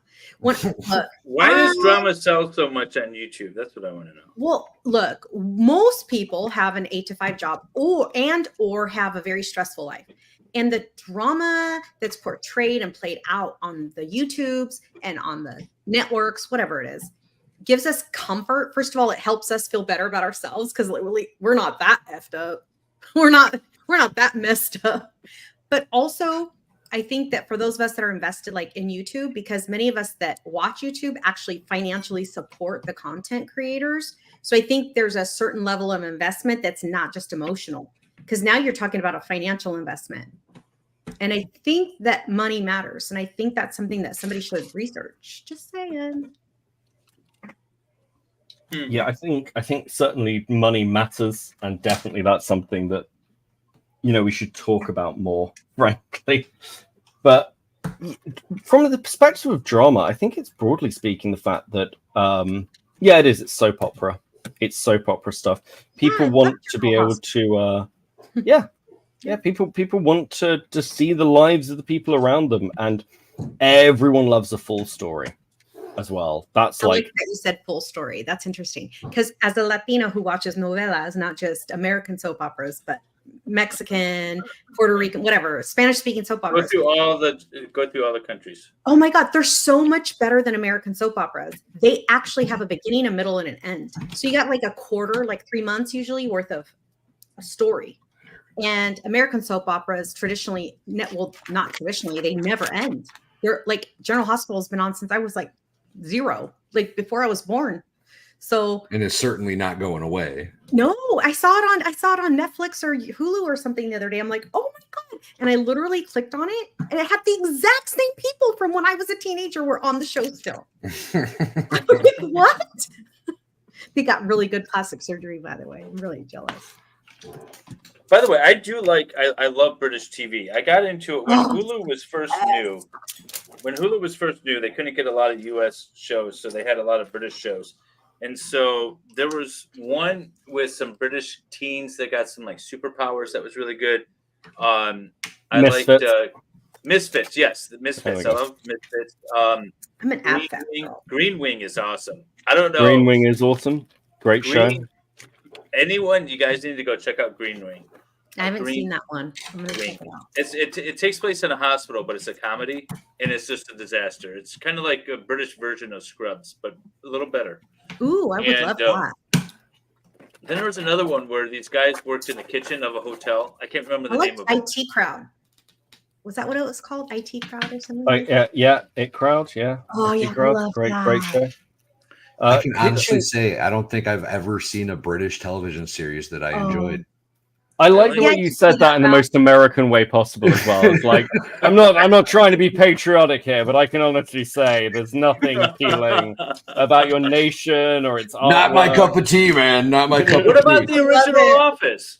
Have you ever watched the original Office? No, the little I haven't. Christmas special. It took me forever it took me forever to get into the American Office. I fought tooth and nail to avoid that show, and I do like it. I do enjoy that. You watch that now. You're on Twitter. It's time you give British TV. Valhalla. My dad doesn't like that stuff either. You know what? When my dad watches a British station, he has the closed captions on. I'm like, you know that you speak English, right? He's like, that's just pure spite there. That's all that is. He's so racist. I'm like, listen, we get a lot of hate, but we're the largest exporter of Independence Days and celebrations of getting rid of us. Oh, that's good. That's good. Yeah, it's good. I like that one. I stole that. I can't remember where from, but I did steal it. It's good. I stand that one. Plus, your Broadway plays are way better than ours. I mean, I'm a fan of New York. Don't get me wrong, but London. Oh, let me just talk about all say that.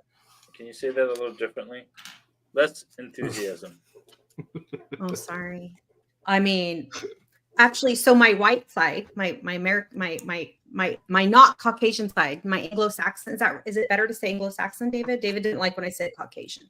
There's my white side. Any Anglo-Saxons left. So most. Well, David said I'm not Caucasian either. Do you know what the biggest predictor of poverty in the UK is? Do tell. Anglo-Saxon descent. Really? Yeah, massively. It's because most people who are either aristocracy or big business or like Oxford or Cambridge numbers are Norman. Because this I love this little fact because I think it really puts in perspective how difficult it is to like deal with demographic oppression, things like that. Yeah. The Norman conquest happened nearly 1,000 years ago and is still having economic impacts on people today. So yeah, it's really difficult to get over. But yeah, most the Anglo-Saxons not really much of a thing. Like there's like certain parts of the country where you have like kind of demographic groupings, but generally speaking, I mean, are they the ones with the really harsh accents that I can't understand? Potentially, yeah.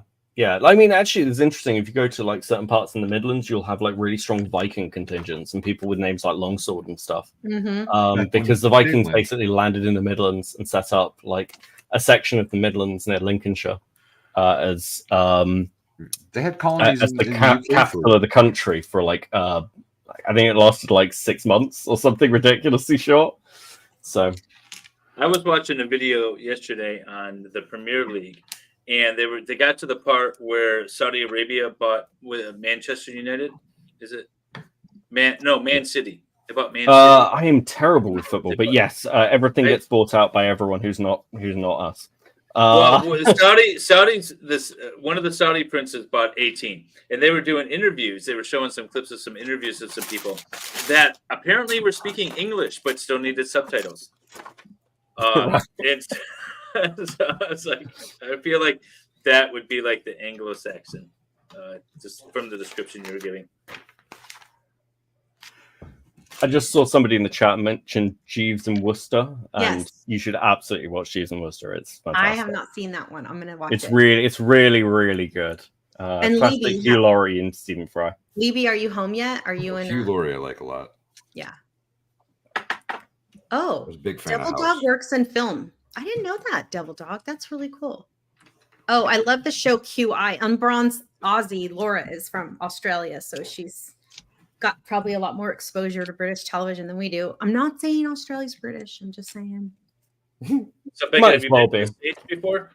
I mean, Oh yeah, many times. So I've been kind of Yeah, all I over. travel across the pond all the time.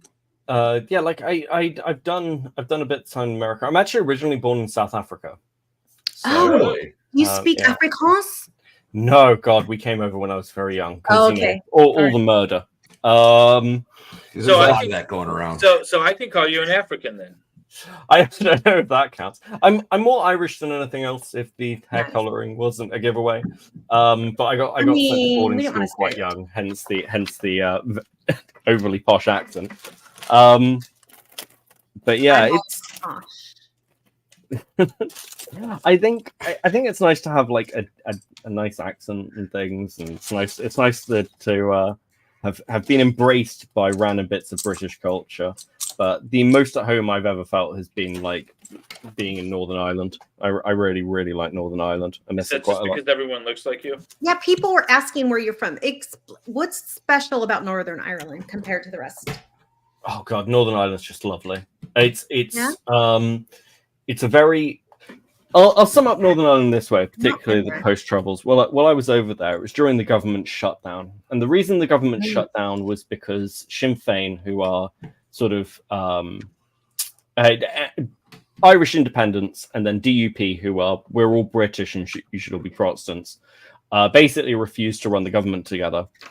So the government kept being shut down, and it was basically run by civil servants. And there was a radio program. I just got off the plane, I sat in the taxi, and I was listening to this radio show. It's about 11 o'clock in the morning, and this woman phones in, and they're talking about the shutdown. She says, well, you know, the real issue in Ireland is, you know, we're so divided by these bastard orange and greens.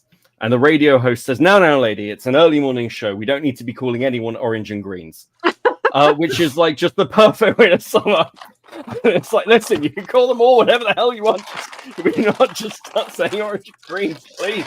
God. So, you know, I think that's really... It's an interesting way. And I went drinking with a load of friends from kind of like both my Protestant friends and Catholic friends. And, you know, you're out drinking, you're arguing, and you'll sort of just be like, oh, well, you would say that you're a Protestant kind of thing. Because it's, you know, the cultural ties rather than religious ties to what that means. But we were drinking across the city. I was being introduced to people who were released from prison under the Good Friday Agreement, you know, people who were actual terrorists. Yeah. And they said, oh, well, we like you, Beckett. You know, it's nice. So tell me, do you believe in a free and united Ireland? And I looked up and I went, I've got no idea what side of Northern Ireland I'm on. I really I don't know what the right answer is here. Yeah, I'd really like to keep my kneecaps if that's okay with everyone involved here.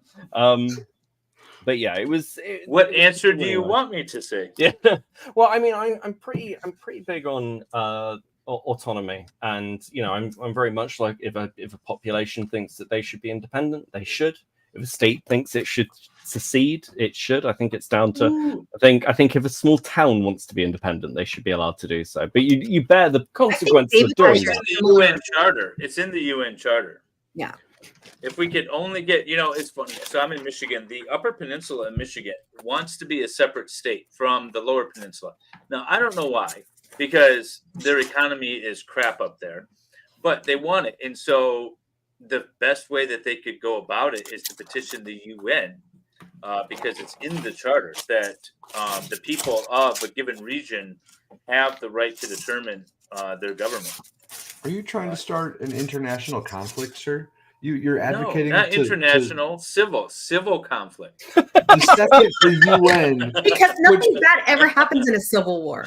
The second the UN puts troops on the ground in the US to enforce It's David's fault. some ridiculous notion that some Upper Peninsula city should be sovereign, it's going to be over for the entire it's world. the whole UP. It's the whole UP. Wanda Stevens wants you to say hello, wants love. you to say hello, love, and then her name. She wants to use it as a ringtone. Hello. You have to say hello, love, Wanda. Please. Hello, love. Oh, Hello, love, Wanda. There you go. You happy? Is that good? yes, thank you. I may have ruined it when I interrupted. Sorry. I will say this about I'm going to take a bow, Brick. When I was young, when I was like 17, 18, I wanted to start racing laser type of sailboat, and I wanted to do it internationally. So I called the international committee, which is based in the UK somewhere, and started talking with a woman with a wonderful British accent, and I did not want to get off the phone. And then I found out that she was like, I was 17 and she was like 60 something, and I was like, oh, okay. Wait, you like older women? What's going on? Apparently, that's where it started. That's where it started. Yeah, for sure. Yeah. Older women with accents, no less. I ended up marrying someone with an accent, just not a British. Sure did. Yeah, it's nice. It's nice to have a nice British accent, but I think we're a nation of interesting accents. I think. Which is I good. agree. I actually particularly like sort of Southern American kind of like ranch accents. Sure. I think there's something like really cool about that. I quite like that accent. What's a ranch accent? Kind of like, I don't know, somebody did like an almost like a farming accent from like a rural community. Like people that say y'all. Yeah. Oh, we should get Valkyrie on here to say a few words. We really should. She's from like Chicago, but she has the you know who has my favorite accent that I think Beckett might like is the White Rabbit. What do you think, David? Her accent, because also her accent isn't just lovely, her tone, like she sounds like a lady. Like she's so soft. She sounds like a Southern belle. Like she really does. I bet I got Indiana. Oh, that's so cute. I feel like I wonder if the White Rabbit came from money. She sure seems like it. Like old Southern money. Old Southern money. She won't talk about it. Not in this climate. She would never. She's too ladylike. She wouldn't do that. Yeah, I'm from California. We don't care. Like, whatever. I mean, we wear flip flops everywhere. So what are you gonna do? Wendy came from money. Okay. How are you progressing, Beckett? I think pretty good. The tree is done. I'm doing a base. Okay. Oh, you're doing the okay, cool. So the tree section's done. I haven't done the leaves. I'm just doing the like wooden base bit. Yeah. And then I'll do the leaves. So it's good. I keep having to remember that it's full of like very loose beads being rocks. Yeah, it's pretty good. I'm pretty pleased with that. I think it's quite nice. It's quite nice little. I like it. Looking good. I guess I can show my progression here. Oh wait, let's see. Hold on, David. This is where the little head sits that he has to take off. I'm a fan of little heads, but that's really cute. Yeah, it's coming along. Cute. Almost done. Do your up and down thing again, please. Do my do it? Yeah. Well, it's a little bigger. I mean, maybe you like. Oh yeah, that's cute. I love that so much. It's so cool. So Beckett, did you hear that David started building that on the last stream with Mac Mira? So he's got a decent head start on me. He does. Well, he really does. And it's sort of an inside joke too, because people accuse him of cheating all the time. But it's only because it's like 2,000 pieces. And this is 1,545 pieces. Okay. And I made it halfway through. I exaggerated to make a point. Yeah. No, everyone accuses me of cheating on these Lego They do. builds. I build on stream, but they still accuse me of cheating. That's criminal. Typical internet drama, right? YouTube drama. Internet drama. And it's everywhere I go, they're like, "Oh, you got a Lego stream. You got to cheat again, huh?" So, David, Fubar asked, "Are you going to use a diesel heater for your voyage?" You know, I think she means do you want to yeah, talk about that? Sure. So my wife and I are going to. I just sold one of my boats, and we're preparing another boat to sail across the Atlantic. You're not just preparing any other boat; it's your childhood boat. Yeah, it's your childhood boat. Oh, it's tell them, please tell everybody. It's so cool. It's a 45-foot yawl rig. It's a Charlie Morgan design. It was built in '88. My dad built most of it except for the fiberglass hull. And it's a boat I grew up on. Cool. And I would like to, at some point, sail it across the Atlantic. And so we were talking about what we would have to do. And we'd have to put heat on it is one of the things that we were doing. And so that was the question is, am I going to put a diesel heater on there? And I would love to put a diesel heater on there because I don't think smokestacks are going to work on it. If we were to do like a wood burning.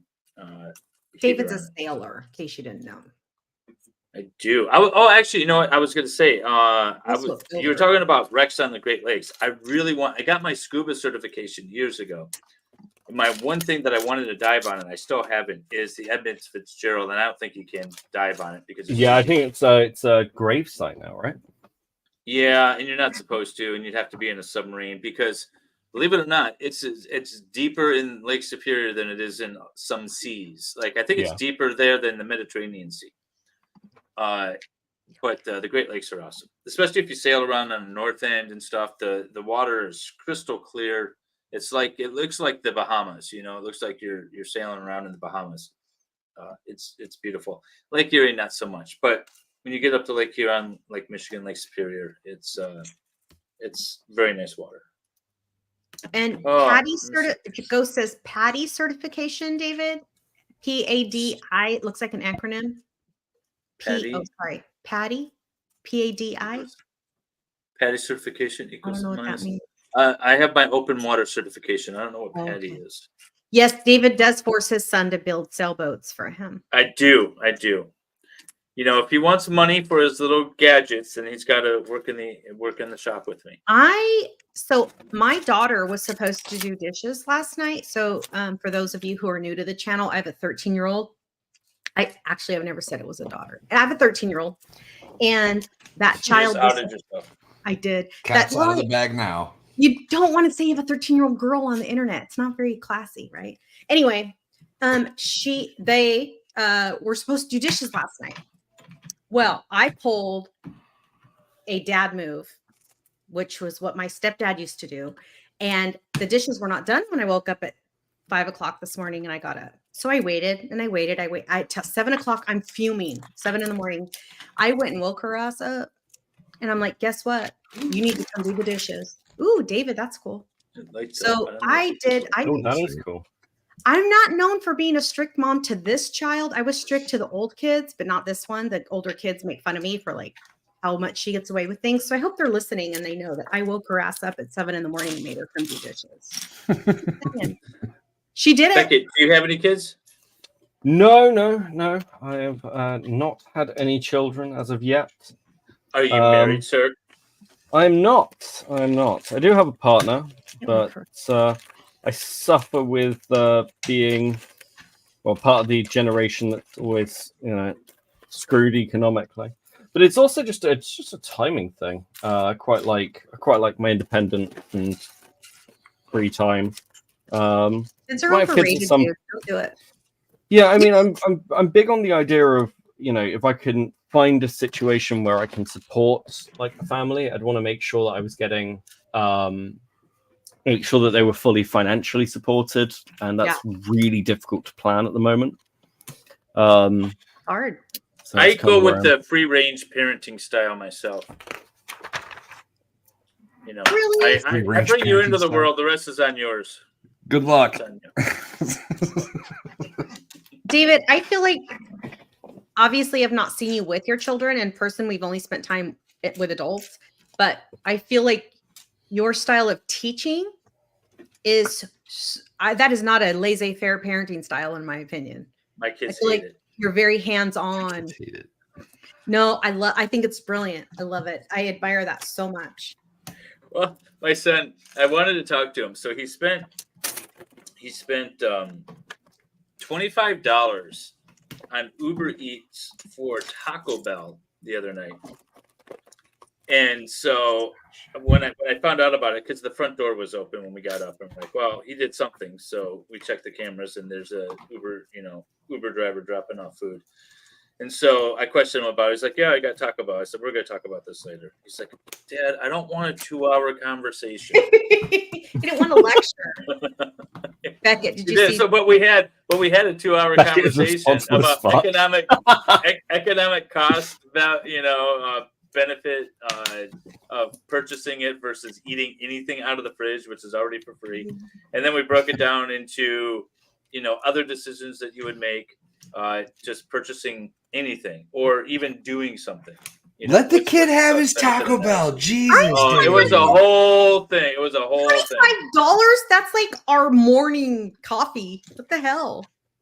Well, $25 for Taco Bell. California. I spend more than $25 at Taco Bell when I go to the drive-thru.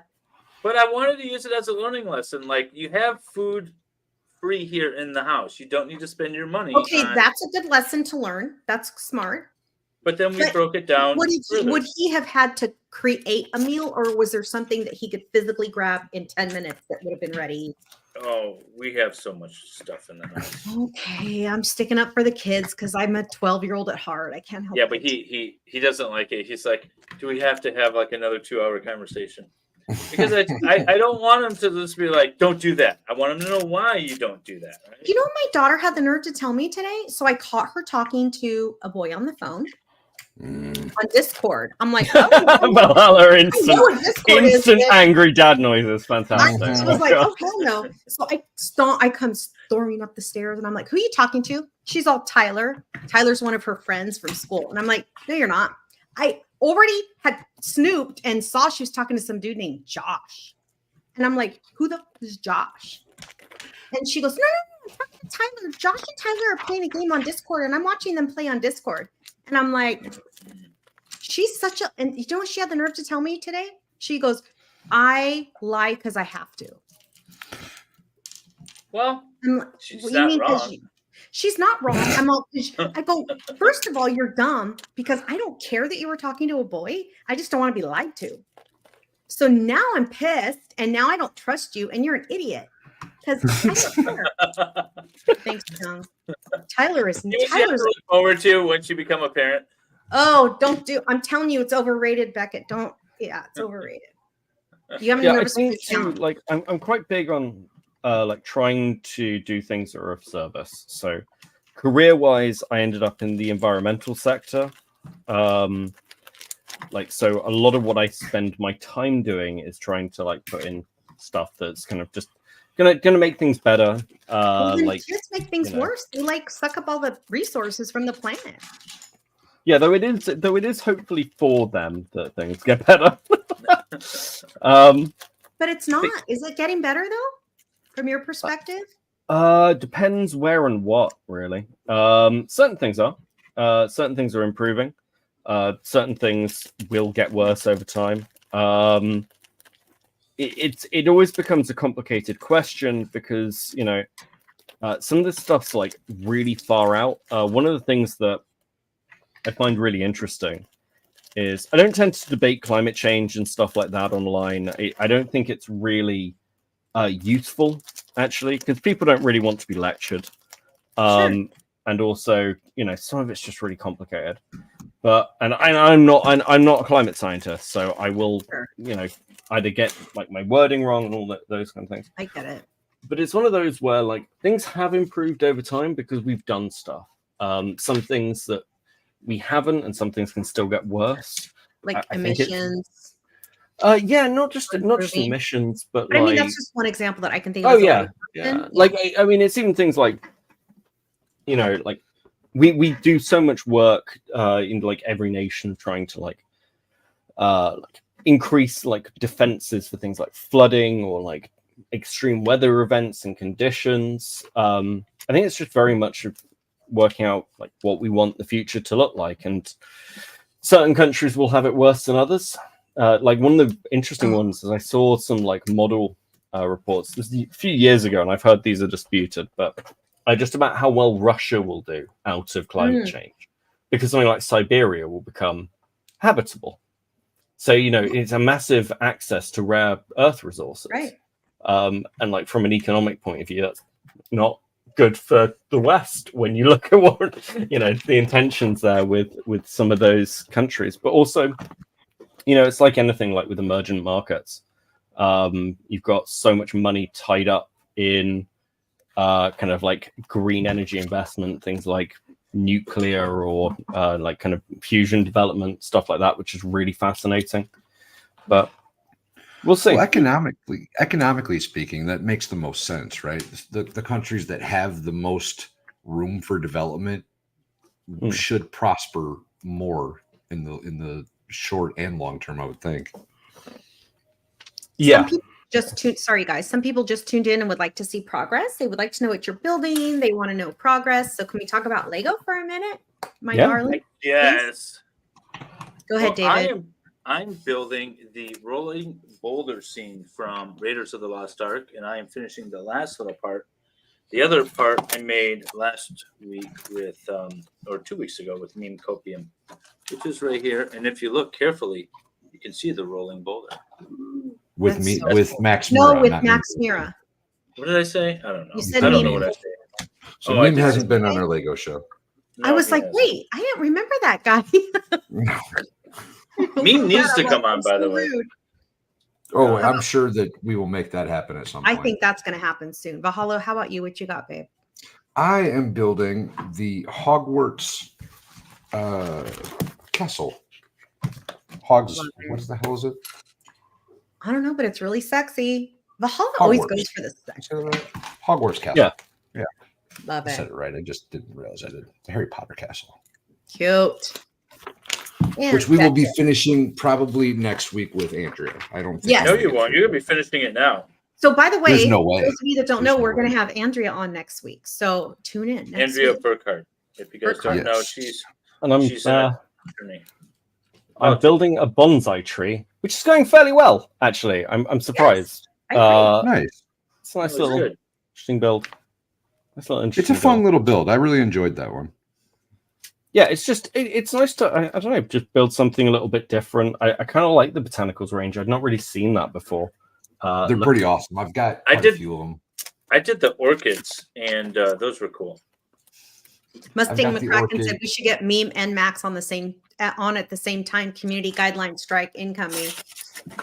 So, by the way, people have asked in the past about other guests that sort of kind of go together.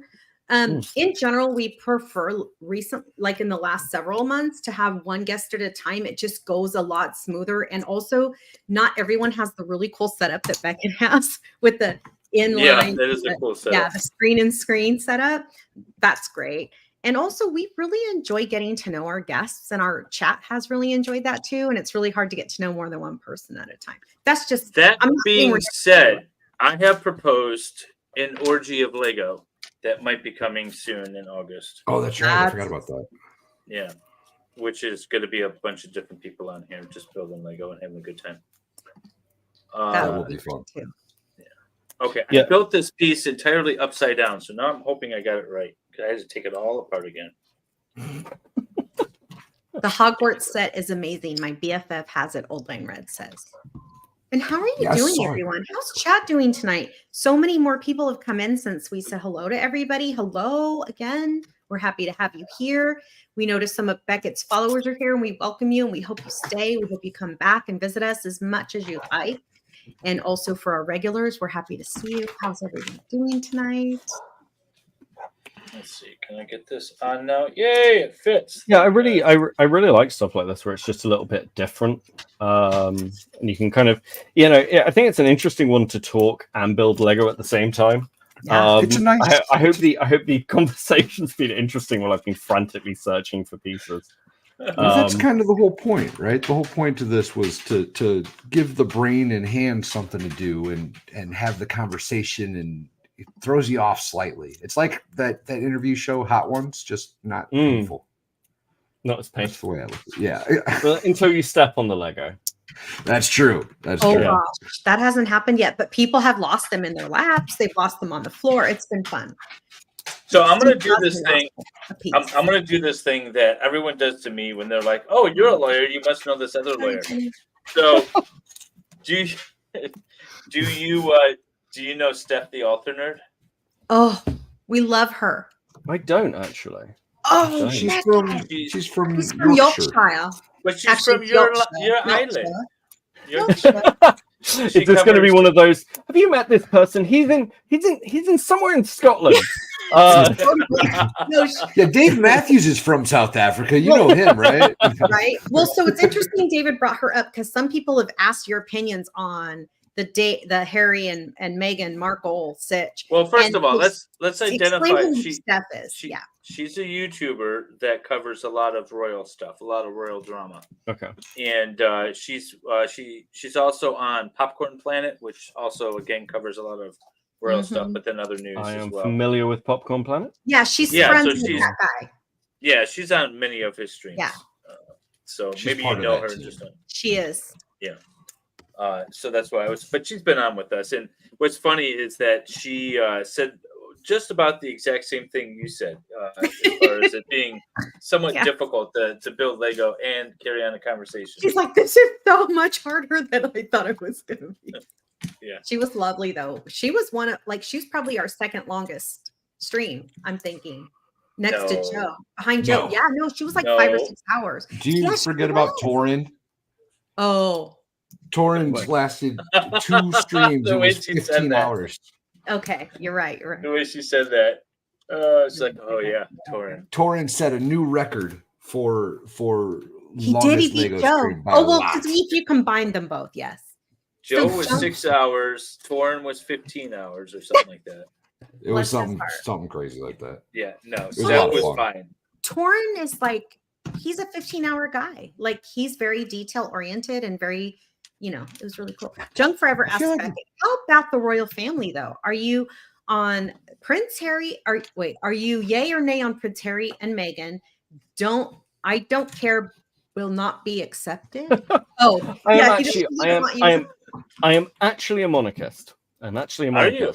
So I am. I'm so rare. I'm a Steph rare the breed. Author. I don't care about the drama, but I am. So my view is this: the royal family brings stability, like through political change and everything else. It's a cultural touchstone. It has a lot of value.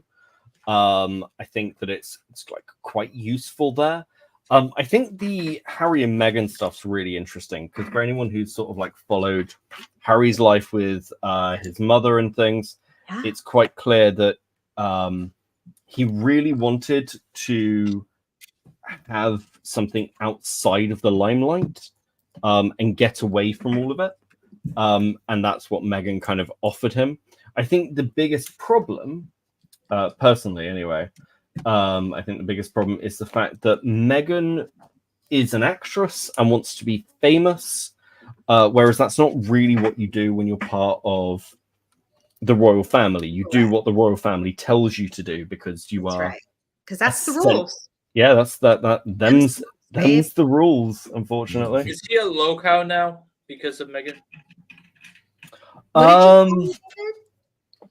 logo. I think kind of, yeah. That was my thought. Now Steph disagreed, but then she kind of came around and kind of agreed because I think we were saying the same thing but using different words.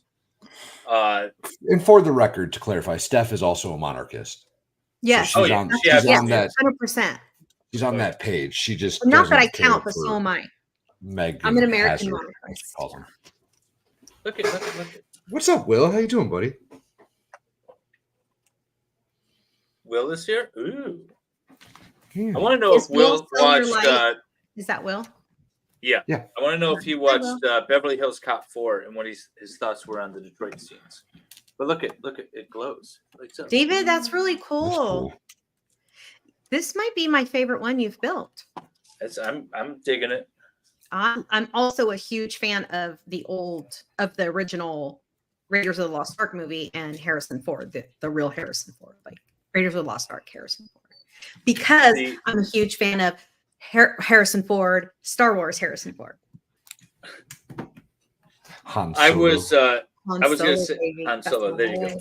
That's my husband. Number 0. I kind of understand the idea behind the royal family offering some stability and how you might like that.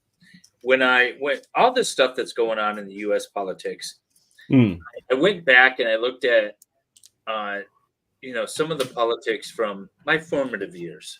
Going from essentially Reagan through Bush 1 and Kennedy, then Clinton. Yeah, that definitely Kennedy.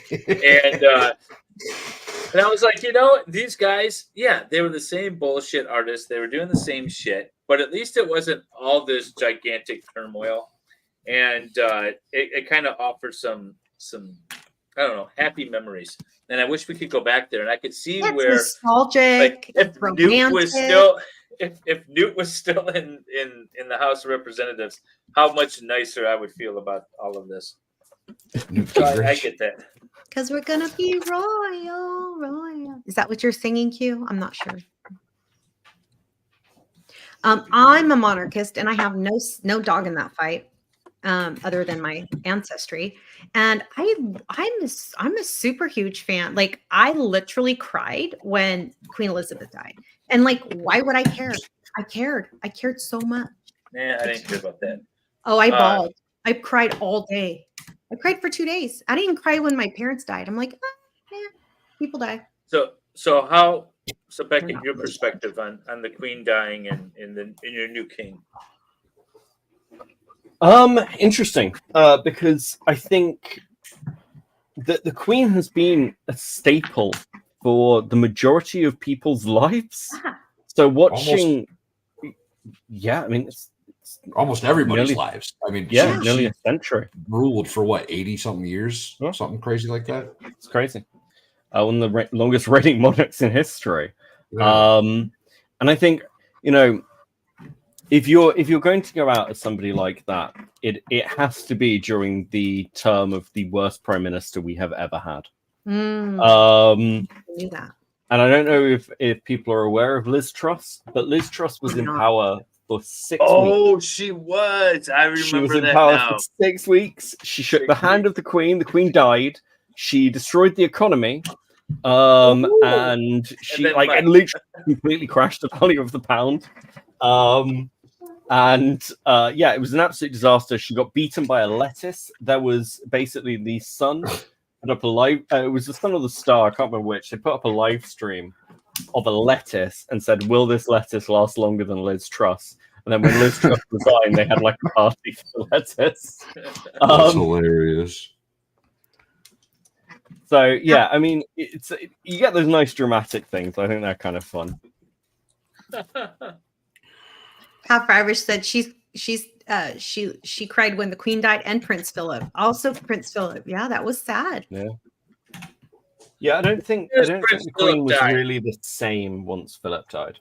You knew it was on the way out. I mean, anyone who's had like elderly grandparents or something, or parents, and one of them dies, you're like, okay, the other one's going soon. Because yes, very common. They keep themselves. They keep each other going. Yeah. So I was really looking forward to finding a paper money with the King Charles face on it. And when I went to the Tower of London, I was talking to the lady. I bought like a souvenir, not the Tower of London, next to it, like on Buckingham Palace. On the thing.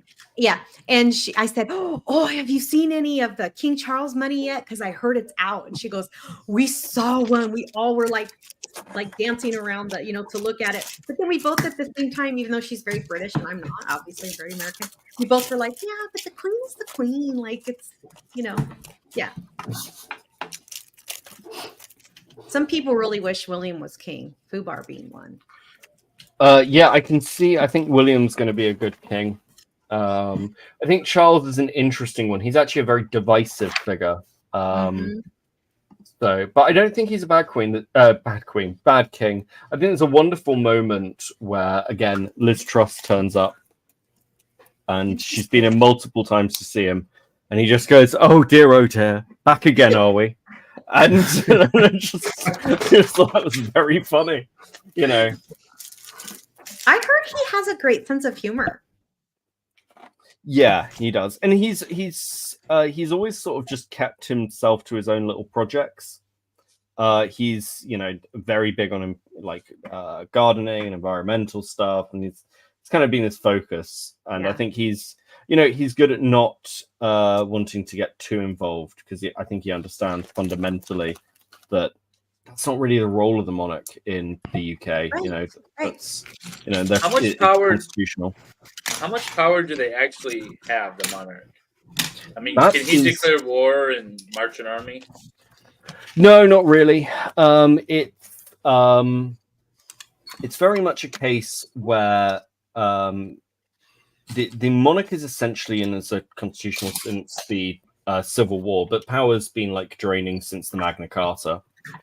And there's limits. The role is essentially, the monarch signs off laws and things, but the idea of the monarch actually refusing to do something that Parliament said, it's not likely. It's not something that's going to happen, realistically speaking, these days. Well, is that possibly your normalcy bias with the reigning queen from so long? And I think are we looking at potentially new downfalls with new reign from Charles and eventually William? I don't think they've got the power to do it.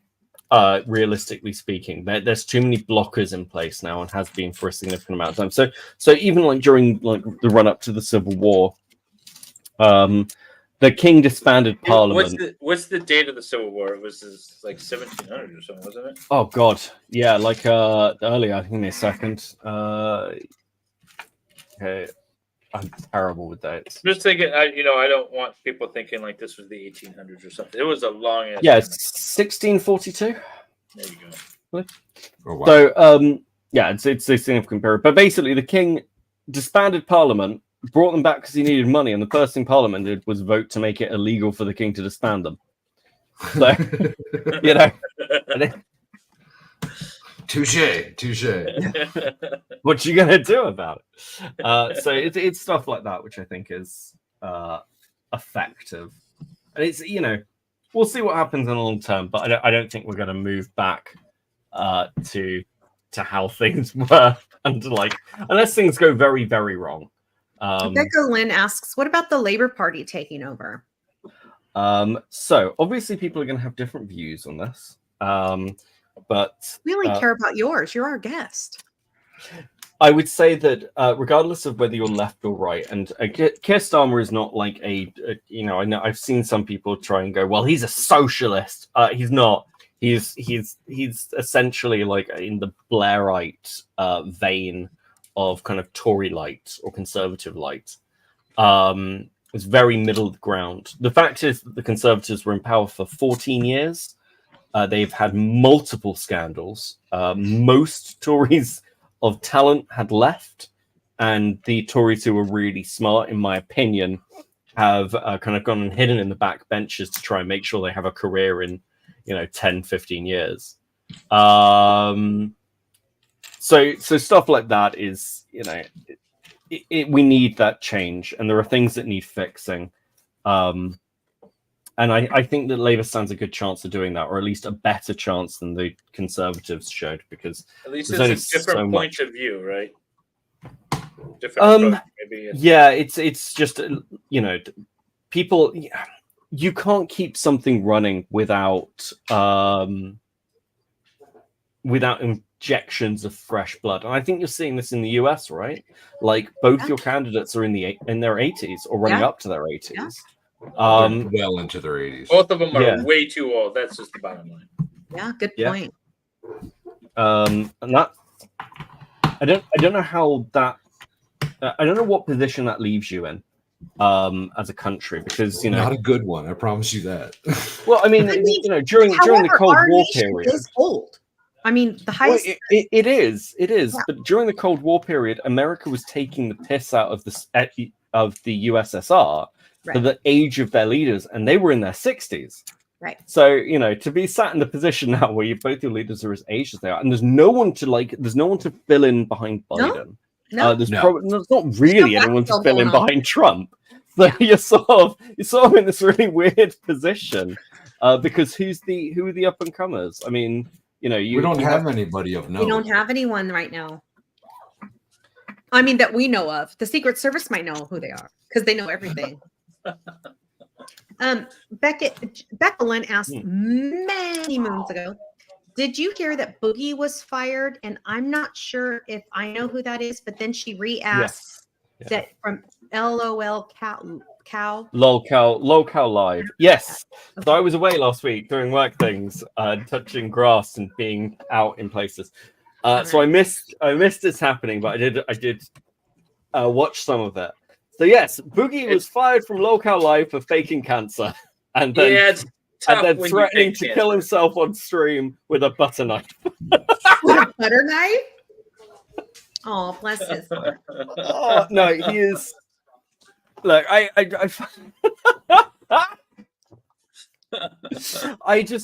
love the Boogie stuff because Boogie used to be like such a loved creator, and now he is. I think he's dropped down low enough that he might actually come on this stream. Hey, because we have friends in low places. I don't know how I feel generally about people like Boogie because again, I think part of it is, you know, this is a very depressed man, but also so some more and more stuff has come out of the fact that he's just a bit of a man-child who's never really developed.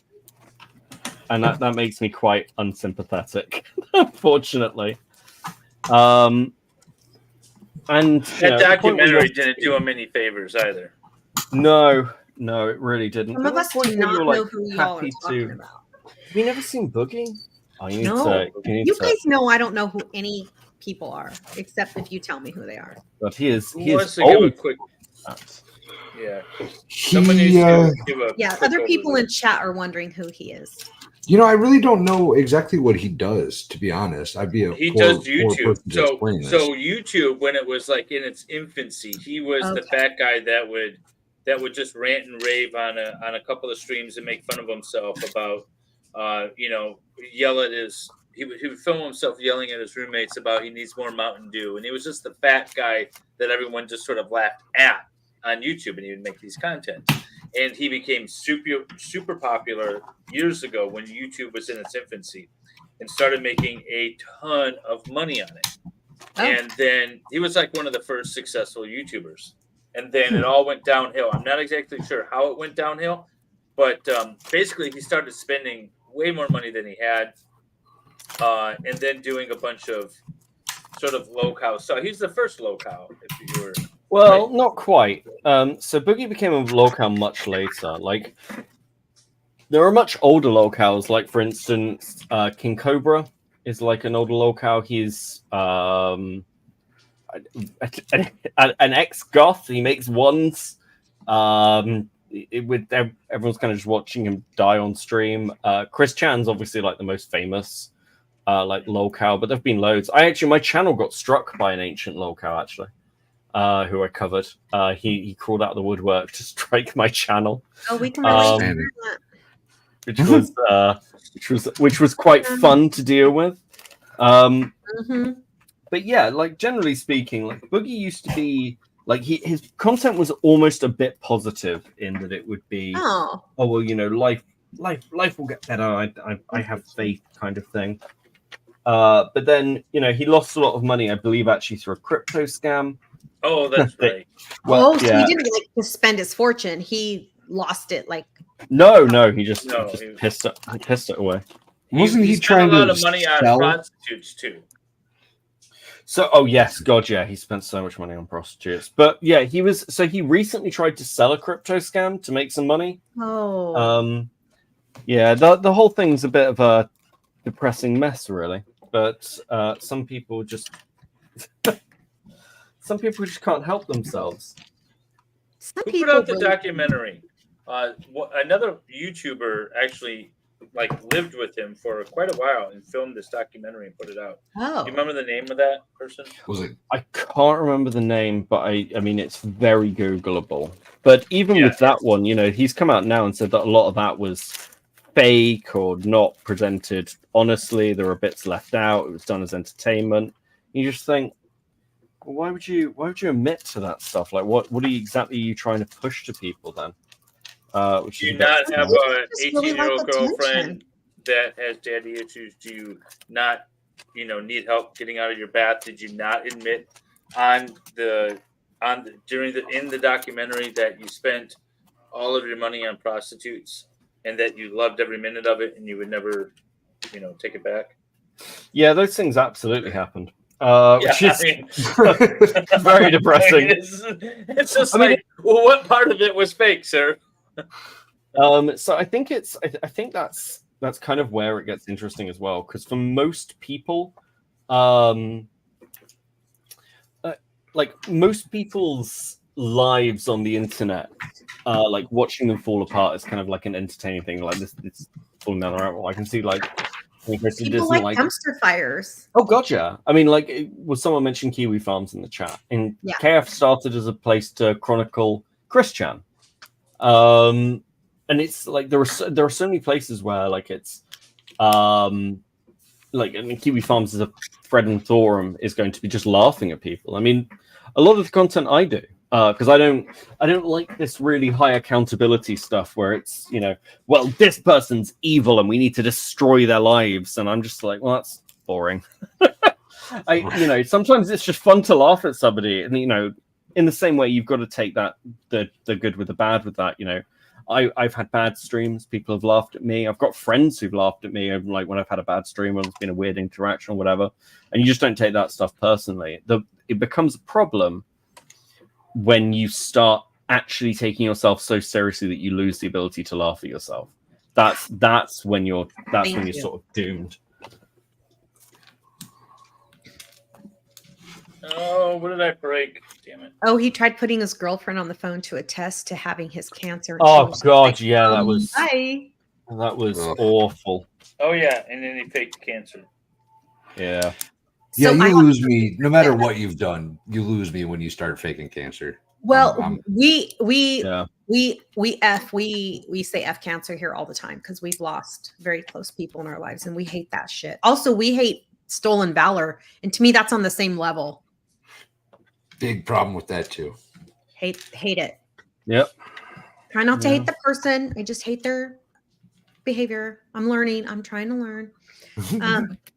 I'm trying. It's really hard. We can all learn. I'm doing my best.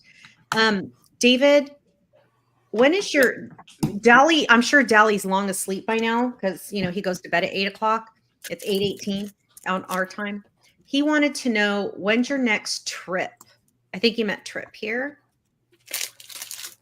Well, I mean, the next trip that you guys are gonna see anything of is gonna be when I go to Denmark, which will be in mid-August, right?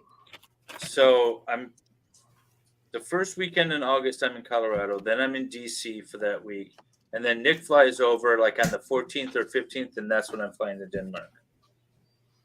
Are you going back? That's the first one. Okay, cool.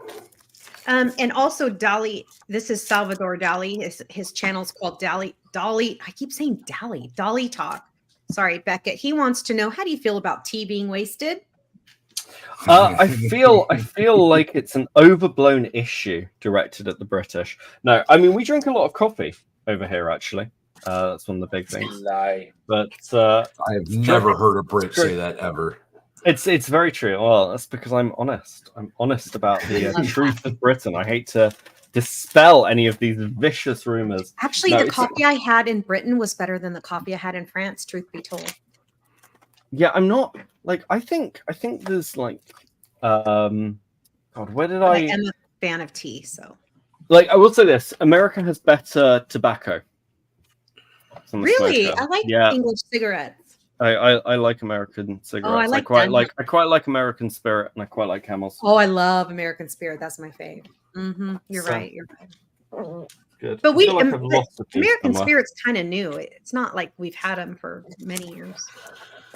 Wendy, I don't know if you're aware of this or not, but tobacco has been long-term one of America's most prolific crops. I did know that. I did know that. And America does it better than anyone else. I've had Swedish tobacco, never British, but I am not. I've had British tobacco. I quite like it. And also Beckett, are you taking a break or are you still there? I was just looking. I was looking for a piece, and I can't Okay. quite find it. That happens every time. Look, he's already lost a piece, you guys. It happens every time. It's gone. It's gone well. I've only lost one piece. No, so it'll far, be but the one. Like, just people only ever lose one. Half Irish wants to know what lawyers do you follow on YouTube, Beckett. Oh God. God, that's an interesting one. So Rikita, I mean, at the moment, obviously I'm watching because there's other stuff going on. Sure. But before, like Viva Fry, I used to watch. Like I watched a fair amount of Barnes over time. There's a couple of like accounts which will go over different legal cases for things like the video game industry. His names escape me, copyright law. Quite like seeing the case file breakdowns. But I also like hate watch Legal Eagle. Good man, good man. I can't fucking stand Legal Eagle, so I will go and end up watching these videos. And I'm like, this is both really. This is like there's an informative element, but also an element where I'm just like, I'm going to tear my eyes out listening to some of this. And it's kind of like there's a few creators who are like very professionally clean, which is in a way of like, I would never hire this man to do anything ever. Like it's just there's something wrong. I feel like it would be like a mistake. So Jung says she would watch Beckett hate what Legal Eagle. Legal Eagle. Yeah. I might do a deep dive at some point. If you do that, a bunch of us will go watch. For me, for sure, because I don't know who that is, and I'll love it. And Jung, whatever Jung does, I'm gonna do. Jung and I are both like we're OG David. Think stalkers. of the opposite of me, and that's Legal Eagle. Yeah. Okay. Well then, I'll hate watch with you then. I think there's a big element as well where it's like I think I've got high trust in people who do as well as what they're showing. And like when people get more and more disconnected, or it's like, okay, well, how successful as a lawyer are you? I don't know what it's like. I don't know what it's like in America as well. Somebody said this to me when I was going over some of the stuff recently, where I was like, how are lawyers saying this or doing this? And somebody said, well, they're not like barristers in the UK. Like lawyers in America are different because like being a barrister in the UK is viewed in a very specific way. Whereas that doesn't necessarily like feel like it's the case for American lawyers. So I think there's an interesting culture across there. Actually, I will say this. One of the most fascinating things about America is that you elect judges. Which from my perspective is completely fucking insane. Like I don't understand. I like the idea of it, except the problem is that the people who vote don't know what these judges are doing in court. And so I mean, isn't that sort of like the problem though? Because I mean, if you're like a random person, like what qualifies you to be able to, because you can kind of do this with like politicians where you're like, oh, I like this person's policies or whatever. But if you're talking about like somebody dealing with the law, it seems really weird. And I'd want like in the same way I wouldn't want to vote in a general manager for a retail store. When I'm looking at a judge, I kind of want somebody who's just like an expert in their field, and you're like, okay, cool, this is the person who's going to be like fair and be able to arbitrate fairly. And okay, you kind what if they're not? What if they're not fair? They're not going to arbitrate fairly, and then because they're appointed by a bureaucrat, there's no way for the populace to say, hey, you know what? We've seen enough of this judge's shenanigans. We don't want him here anymore. Well, I suppose that's the thing where you put in place the fact that there's like ways to remove judges or like hold them accountable or go, well, you're not doing your job properly. But also I'd counter with this. Like, isn't there a massive incentive for a judge to like arbitrate towards their voting blocks if they're elected in a way that isn't the case for like somebody who's like, because you know this from the Supreme Court. The point of the Supreme Court is like, you're in place, you can't be removed, so you don't need to pander to politicians or a demographic. You just arbitrate the law, and you're an experienced person who knows how to do that. The one thing to keep in mind is that not all of our judges are elected. That's a very specific regional thing, right? Like certain Well, it's state by state. do that. Yes, it's state by state. The federal judges are not elected. The state judges, it depends on what the state law says. And there's also different levels of judges. So, like, there's a magistrate who might be involved in different things, and they're usually just appointed by the chief judge. So they're not all elected, but I get your point. The vast majority of them, I would say, are elected. And also, I mean, you got to have passed the bar. It's not like I'm going to get elected as a judge, right? Not if you're going to be a Supreme Court justice. There's no requirement of that. That's insane. Get out of here. Nope. Okay. There's no the president can nominate whoever, and if they're confirmed by Senate, then they're confirmed. They don't have to actually be a member of the bar. That's insane. Okay. I like the way I feel validated about how I was like, yeah, this is actually kind of crazy. Well, but that's not an elected what the judge. fuck is going on? That's an appointed judge. That's true. That's true. Yeah. Yeah, and that's but actually, Beckett, you're 100% correct, right? Like that is a problem with elected judges. They start becoming politicians with their rulings, and it's an issue, or it can become an issue, I should say. Yeah. No, I get that. I just like the ability to oust a judge.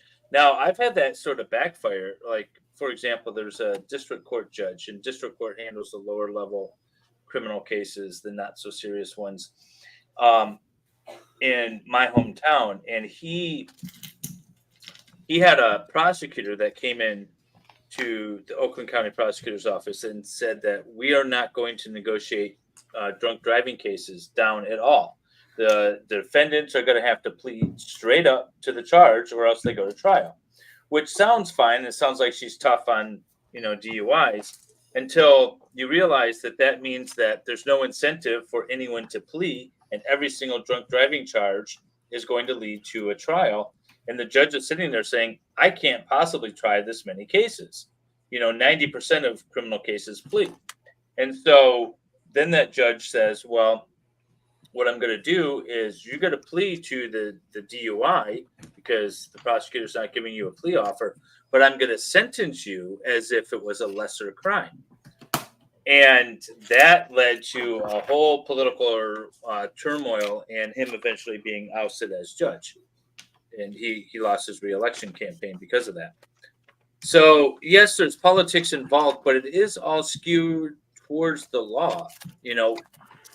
I don't know. It's an interesting thing. Hopefully, anyway. Yeah. Yeah, I mean that was the one that I was just personally involved in. Right. All right, I am done. I'm getting there. All right, let me see if I can bring this in the frame a little bit. There we go. All right. So Indiana Jones is over here with the. I gotta turn it this way. Oh, awesome!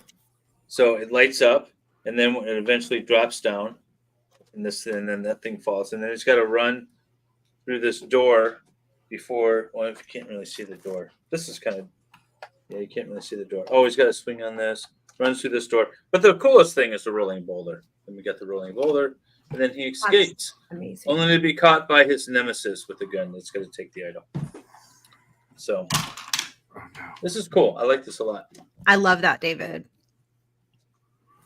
Yeah, it's really nice. Of course, I'm biased because everything David does, I love. Yeah, you're not stalkery at all. I prefer super. Well, did you get yours done yet? No, not even a little bit. He's gonna finish his next week. Yeah, I didn't even get through. So this one's got 22 bags. Act it out, David. I'm on bag 7 right now. Nice. You want me to physically act it out? Yeah, we want you to act it out. I mean, you are a recreator of historical events. I This expect is not a dialogue. historical event. Yes, it is. Have you not seen the movie? This is Yeah, if it wasn't real, how did they put it in a movie, David? Thank you. That just seems ridiculous to me. Beckett. Also, I believe the term you were looking for is LARPer, Wendy. I am not a LARPer. Well, Thank because you when very you much. say that word Valhalla, it makes me think of Fuzzy. Like he's I'm not a LARPer. He's a Fuzzy. I Wait, is that was a reenactor. Let's get Beckett's take. No. I'm with Valhalla. You're a LARPer. Only because it's a new word that I learned since streaming later. Let's ask Beckett, sir. Now, if you dressed up in, let's call it a war costume, right, with a bunch of your buddies. No. You can call it a And you went- uniform. You can call it a uniform. Oh my Sure, god, it's a costume. We'll call it a uniform then. Okay. Oh my god, it's not a uniform. So if you and your buddies all dress up in uniforms and you create two opposing factions and you pretend to battle each other to the peril of some of your friends. Wait. It's It's historically cook on accurate. campfires. You do it in front of the public so the public is educated. You got to add those things. Oh my baby Jesus, help me. Any other details I'm forgetting, David? No, that's about it. Are you wearing historically accurate panties? That's what I want to know. Because if you're not doing it correctly. Is this like a pride parade thing I haven't heard of? Or like... I used to do Civil War reenacting. And they're saying that was LARPing and not reenacting. And it's just simply LARPing. So here's my take. Please tell us. I think that this is fine. It's fine to call it reenactment, but in the same way that someone's going to ask me, how do you feel about tea being thrown into the water? I've got friends who do reenactments in the UK, but they do like nightly reenactments and like medieval battles and like large scale stuff and Viking stuff. I just think that's more interesting than the Civil War. I mean, and the Civil War isn't even that long ago. I mean, you guys are still talking about it now, right? I mean, that's still like a no. Only David talks about it. Only David talks about it. Nobody else is coming, people. I believe the saying is the South will rise again. I think that's the Becca Lynn says he's a LARPer. And did you see Jung said a uniform that you sewed?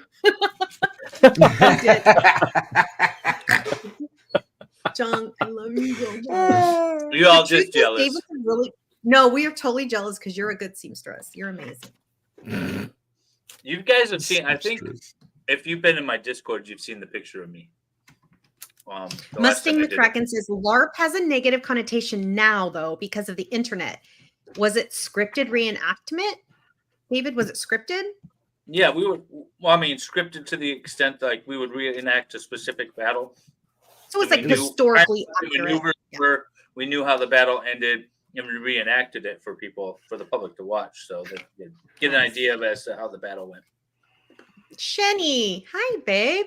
She says, just wanted to say hi there. Sorry I'm late, but I got you both up and rolling. Thank you, everybody, for having those. A lot of people are saying they have both streams up, and we really appreciate that. Thank you so much. Now, there was a little live action role play component. There was actually some. So you are a furry. That's so completely different, but also worth exploration. Do go on. There were some competitions that you can compete in. Gross. Oh, I would be down with that. Mustang McCracken says there was a Vampire the Masquerade LARP sessions at some bars in Chicago that seemed kind of fun, but I always assumed LARPing wasn't pre-scripted. Okay. So some stuff has like scripted events in it. So I do a fair amount of tabletop RPG stuff. I'm actually running a Vampire the Masquerade game at the moment. Oh, nice.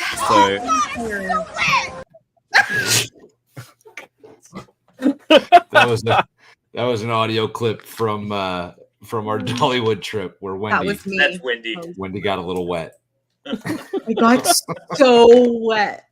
Like literally drenched, and I had a thick denim dress on. Oh, it was not coming. Not that kind of wet, Wendy. Oh my god. Oh god. By the way, if you're ever at a Sorry, thing, so what were you saying? You're a vampire now? So like I run a Vampire the Masquerade tabletop stuff, and I know some people who've done live action versions of that, which seems really interesting, but I can't.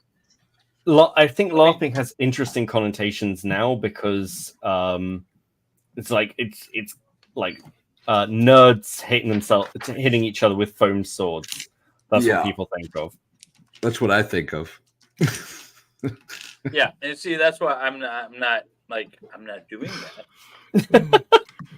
Marissa asks, but were any of the battles of the Civil War fought in Michigan? So no battles. But I think she's challenging the accuracy. Well, you can still educate people by. That's right. You were doing it in a theater, right? Like it was like a theater in the round or like an amphitheater. No, it was outside in a field. Yes. Oh. People would come. So what, so what got you into reenacting? Because for me and like the friends I've had, it was Mead when we've been to like reenactment things.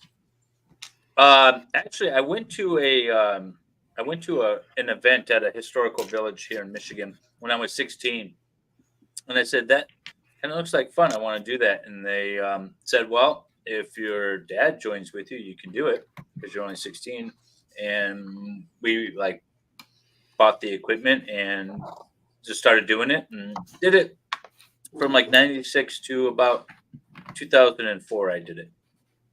So with your dad the whole time? No. Once I became an adult, then he was like, all right, you're on your own. Oh, okay. No, okay. So have you guys seen this? Let me see if I can pull it up. Show us. Yes, this is exactly what I was thinking of. That he found the body in the bushes over there. I ran over there because I'm a healing monk to try and help. But obviously, my magic wasn't strong enough because the dude's body was missing a head. So my friend decided to try and use a necromancer spell, which didn't work, which I knew it wouldn't. And apparently, we contaminated the crime scene because that spell uses a lot of glitter. Yeah, that's amazing. I love that. Oh, that's amazing. So what's That's what I think of when you guys say LARP. Oh, I feel like Renaissance fair people. Like when you say the LARPer Valhalla, when you were saying it before, I think of that. It's like the Renaissance fair, but if you were trying to play a tabletop in real life.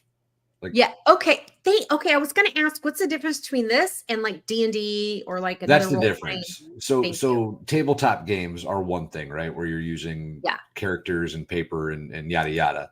LARPing is when you're trying to play that character in real life.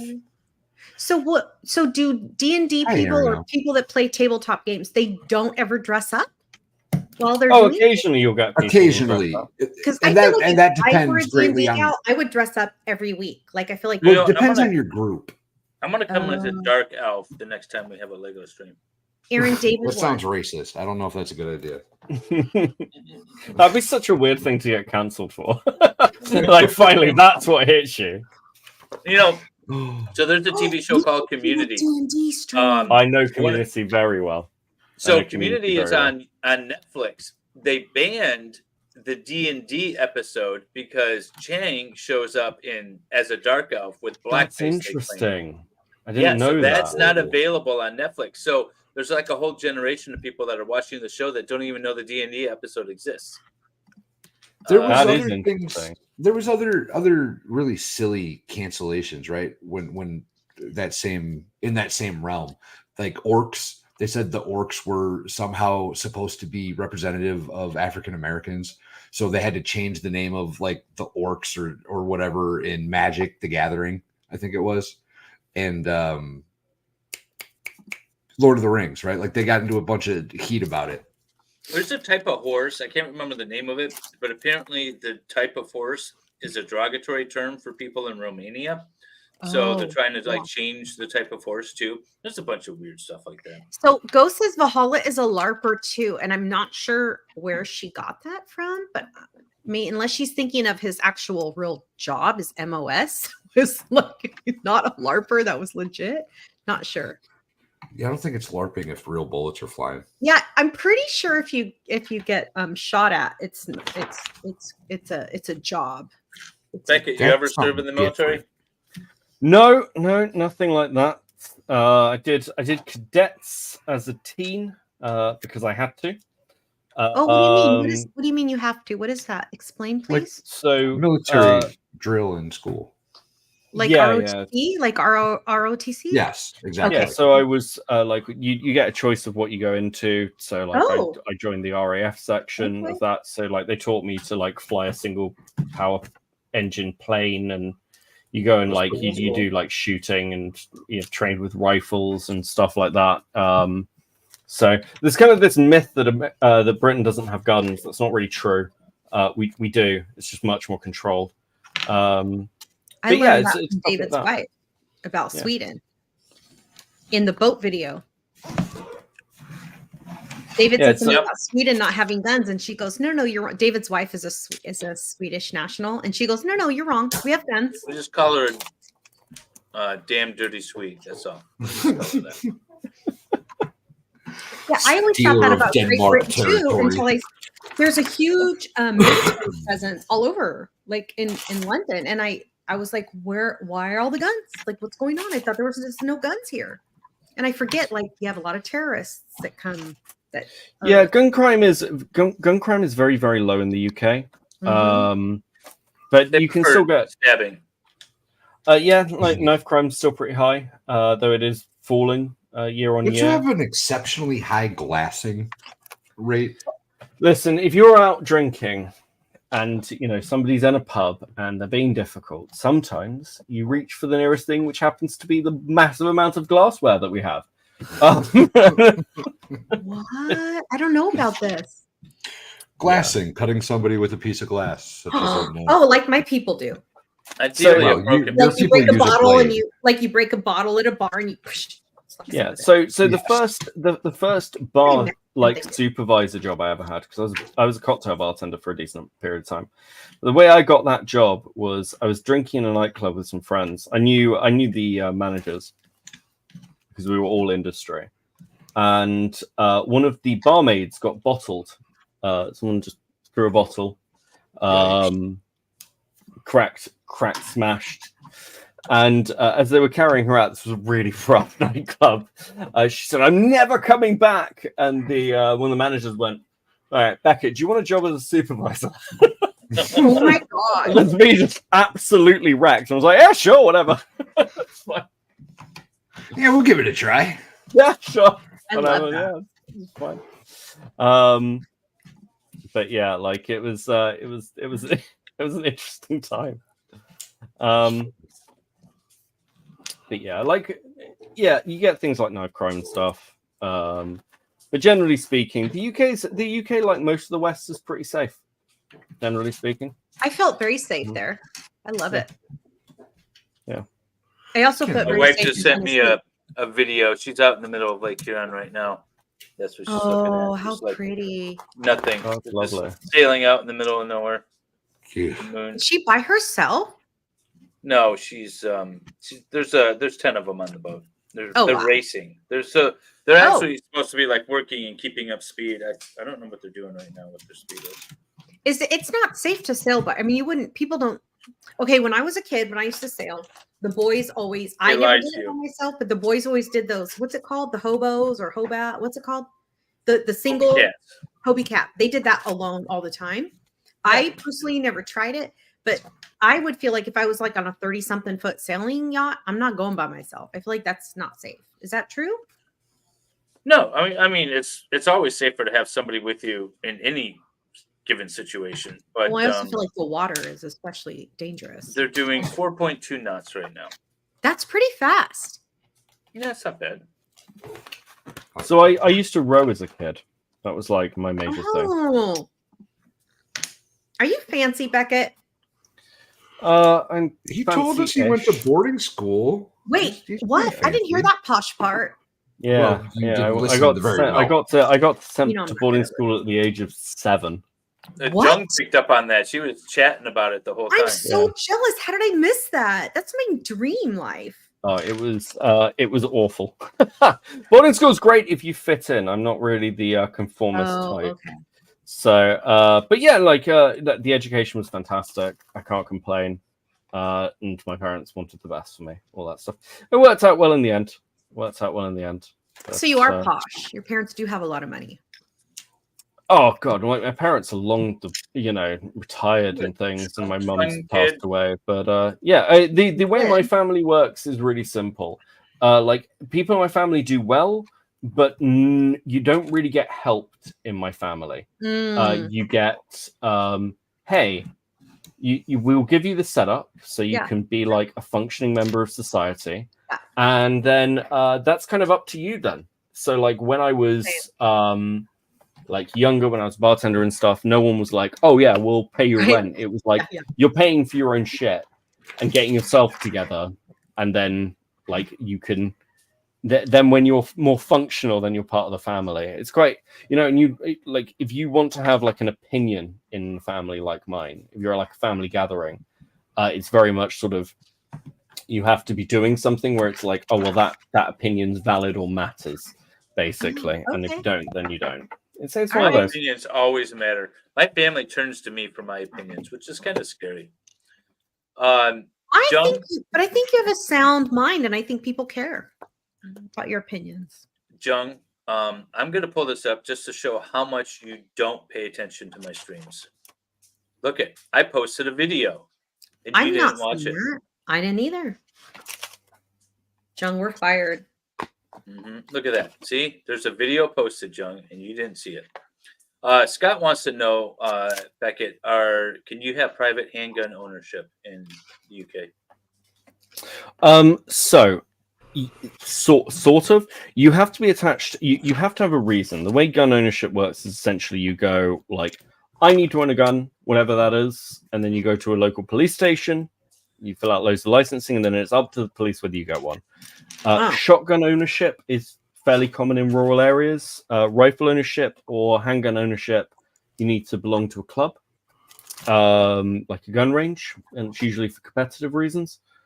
Handgun ownership is exceptionally rare, but it does happen. But rifle ownership's a bit more common. The actual like one thing that we do have, which I think is pretty cool, is we have something called the crossbow law, which is basically if you are 18, you can own a crossbow. That's the law. It is your legal right at 18 to own a crossbow. And how many crossbow deaths have they had since that law was enacted? Barely any. We do not get many crossbow deaths. But yeah, it is your right as an Englishman to own a crossbow. I think this is something to do with us hating the French. Well, we can all agree on that, right? I mean, that's pretty universal. Except me. Oh yeah, except for Wendy. I'm a Francophile. I do apologize. Gross. It's fine. No one's perfect. Pretty close though. I'm also an Anglophile. It's all good. It's all good. What I did pull this up for is I wanted to show. Valhalla, what are you building? The Wicked Wookiee wants to know. Sorry, David. I am building Hogwarts. Harry Potter's Hogwarts. He's building Hogwarts. The Hogwarts. Harry Potter. And very British. So for people who don't know the Great Lakes, that's what it looks like. I mean, it looks like an ocean. It's so pretty. I might be able to live there. This is not even actually a Great Lake. This is just a fat spot in the river. This is Lake St. Clair, which is you can still barely see across it, but this is just a fat spot in the river between Lake Huron and Lake Erie. But that's what it looks like. So the Great Lakes are awesome. They are basically freshwater seas. David, do people windsurf there? I guess. I mean, I've seen it before, but it's not a very popular thing. It was sort of an 80s thing, I think. Yeah, probably more so. No, I think it's kind of coming back a little bit, actually. It is a little bit. Actually, it's in the Olympics now. Oh, is it? It's really. It's in the Olympics so that's how my mom and my stepdad met. He was a windsurfing instructor. And my mom was his student. And when we were not kids, we were like, I don't know, high school. And we were like, oh, that guy on the lake is he's home. We thought he was homeless, and we were like, he's weird. He ended up. Go ahead. Oh no, go ahead. Oh, he ended up being my stepdad. He's not weird. He's not homeless. He's really cool. How far is the English channel? Before that, I have managed to achieve a bonsai tree. Ooh. Pretty good. Beckett, that's lovely. That's quite nice. I'm really pleased with that. That was well worth it. Good. It's a cool set. I told you it was a fun little build. Beautiful. Yeah, lovely. And Beckett might have set a record in getting that done the quickest. Oh, what, for the bonsai tree? I know a few people have built it. Yeah, but I think you did it's under 3 hours. I think you've been the fastest to build you're that on our stream. Yeah. I'll show something else actually, just out of interest. Because the stuff I normally build is a little bit different. If I can get it down without breaking something horrifically. Ooh, apparently not. Valhalla is building Harry Potter World.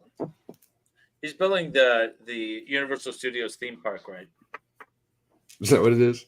I took my kid to Six Flags, not yesterday, the day before. It was So, not Hollywood. This is this sort of thing I normally put Oh, wait. together. Let me get this. Whoops, wrong guy. Sorry one. about that, Beckett. It's the sort of thing I normally put Oh, together. It's like, cool. What are those things called? So that's Gunpla. Gumpla. So is that plastic?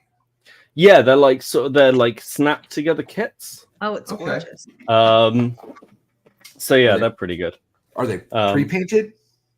Yeah, so all the paint, all the plastic comes in different colors and things, and you get lots of different sets are interchangeable. Cool. So that's quite nice. I'm quite pleased with that. I will admit, when I saw that there were people like on the streams, they were like, "It's not a competition. It's only a competition between the two hosts." I thought, okay, it's not a competition, but I would like to do. I would like to do well. Beckett, I love that attitude. He's all, I know it's not a competition, but I still want to win. You did very well, bud. You did Very amazing. I love it. You did a good job. Everyone, round of applause for Beckett. Yahoo! So, so you talk about a variety of different things, but do you have a focus on your channel at all? I think long term, I'd like to do more lore and deep dives into people. I think that's the main one. I want people to really understand the things that they talk about. One of the nicest comments I've had from people is, rather than just going, "Hey, this insane thing happened and I don't know anything about it. I don't know anything about the drama or the community or anything else." I tend to prep my content very carefully. So when I go in, even if I form a different opinion over time, I know the baseline of kind of what's going on with who, so I can present like a much more accurate narrative. And I'd love to do that for like more character studies on different people. But one of the big ones is I've got I've got theories, let's say, of the way different online communities function, kind of as a general rule across types of content. So, for instance, one thing I talk about quite a lot is pillars. And pillars are things that, as a YouTuber or a content creator, you do that your audience knows you for. So, let's say for you, Dave, people will know you for going through law stuff. They'll know you through kind of like dissecting cases, not just from a popular opinion, but to go, okay, what are people's rights? What's the educational things? What's the truth of what's happening here? And these are things that, like, whatever content you're doing, your audience will be attracted to you for. Now, what's interesting about when YouTubers and content creators destroy their own audience base is usually it's because they've violated their core pillars.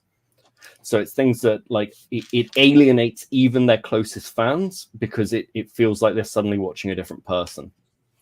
So if you're a YouTuber who, for example, is obsessed with diving into people so that you're like, and you're accusing people of being abusers, for example. Like you're like, we need to hunt down and get rid of these abusers, and then you're found to be abusing somebody. That violates a basic core pillar tenet of you, and it will start alienating your audience. And I think these things are actually what kill content creators. So looking at those like little rules that seem to be universals, I think it's really fascinating, because I think it says something about like about how our online communities work, but generally how people work. Because it's, you know, you I think you get this in real life when you've got friendship groups and things.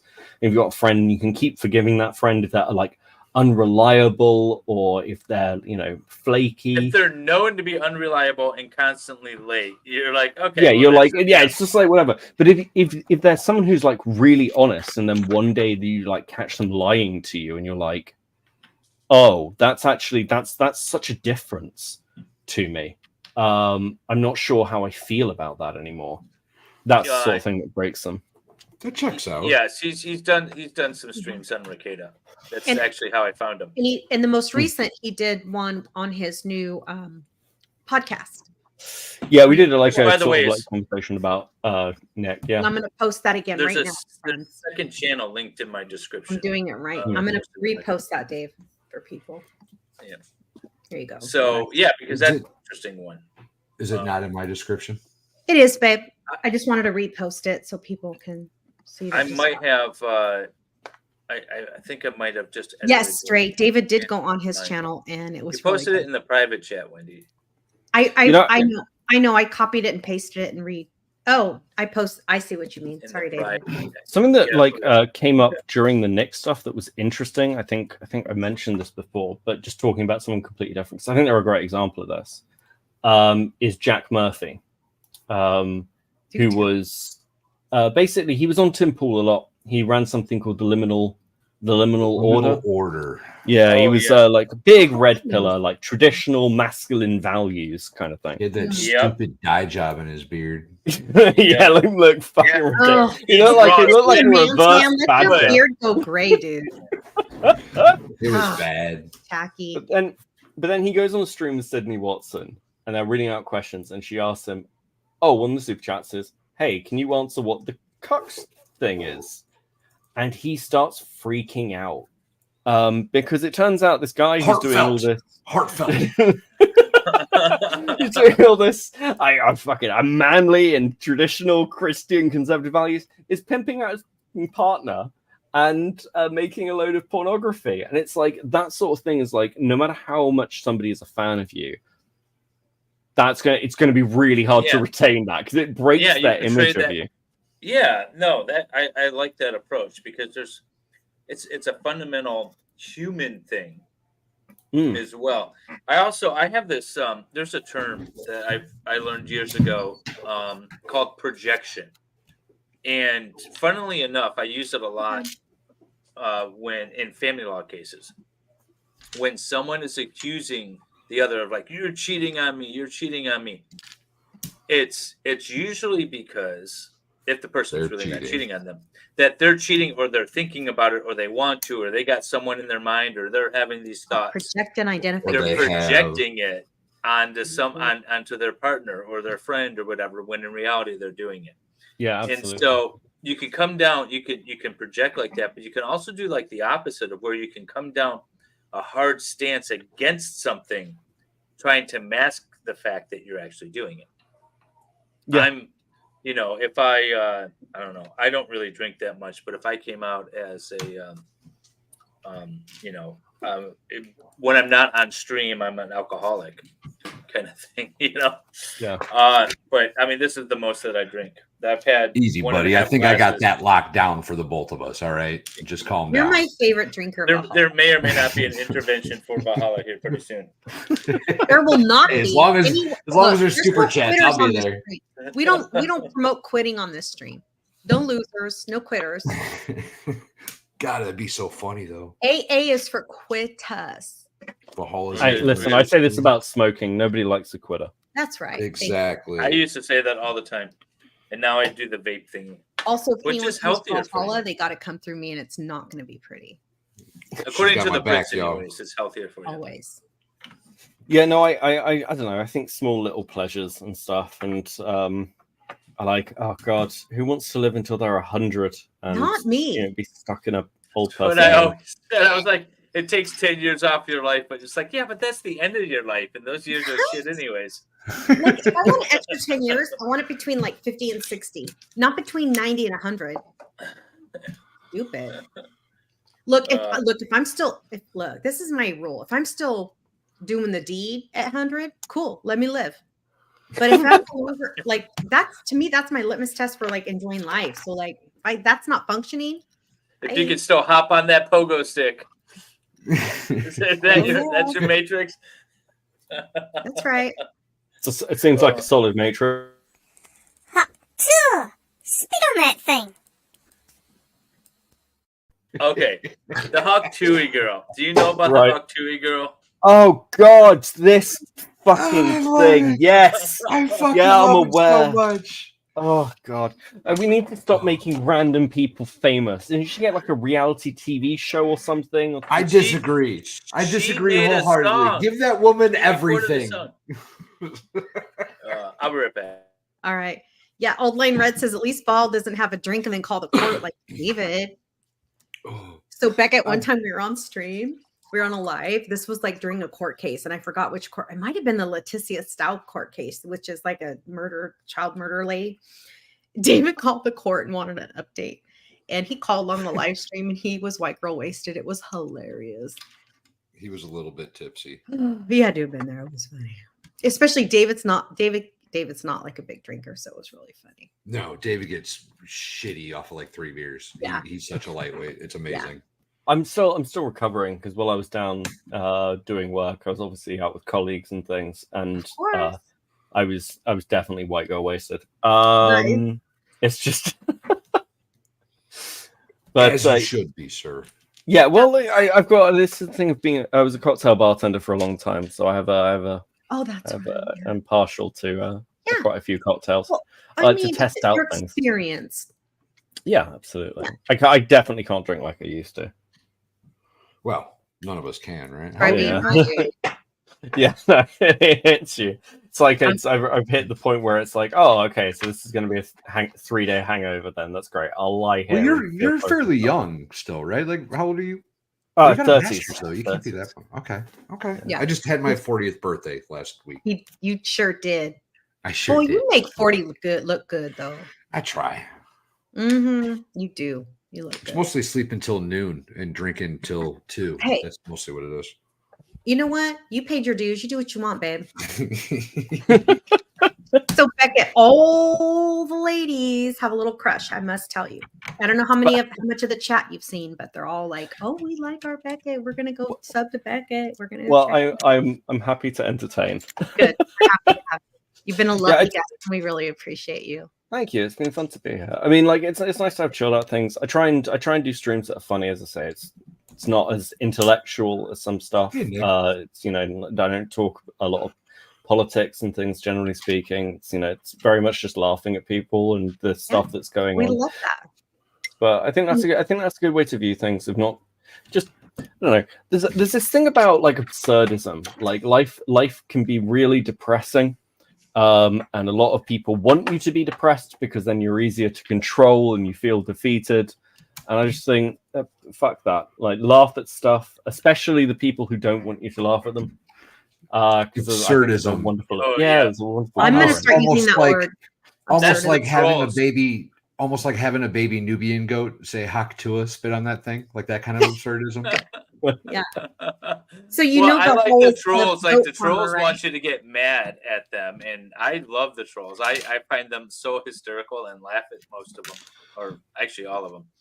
As long as they're funny, I've got no problem with trolls. Trolls that are just hateful and just for no reason, right? Like have no humor to their. They're just trying to get under your skin. Like, why? Yeah, but then I usually just skip over their chat. But I notice it if it's funny. Like my rule has always been, I pull up funny chats if I'm live streaming about something, and if it's funny, I'll pull it up. And I don't care if they're trying to say something nasty about me or not. If I find it funny, it's getting pulled up.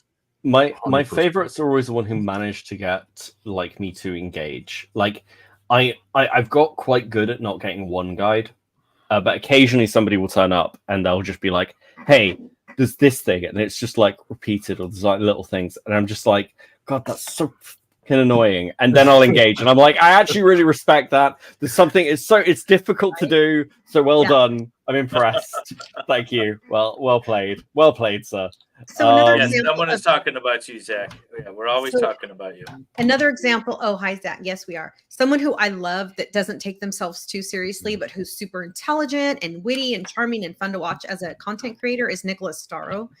Nick will do drink.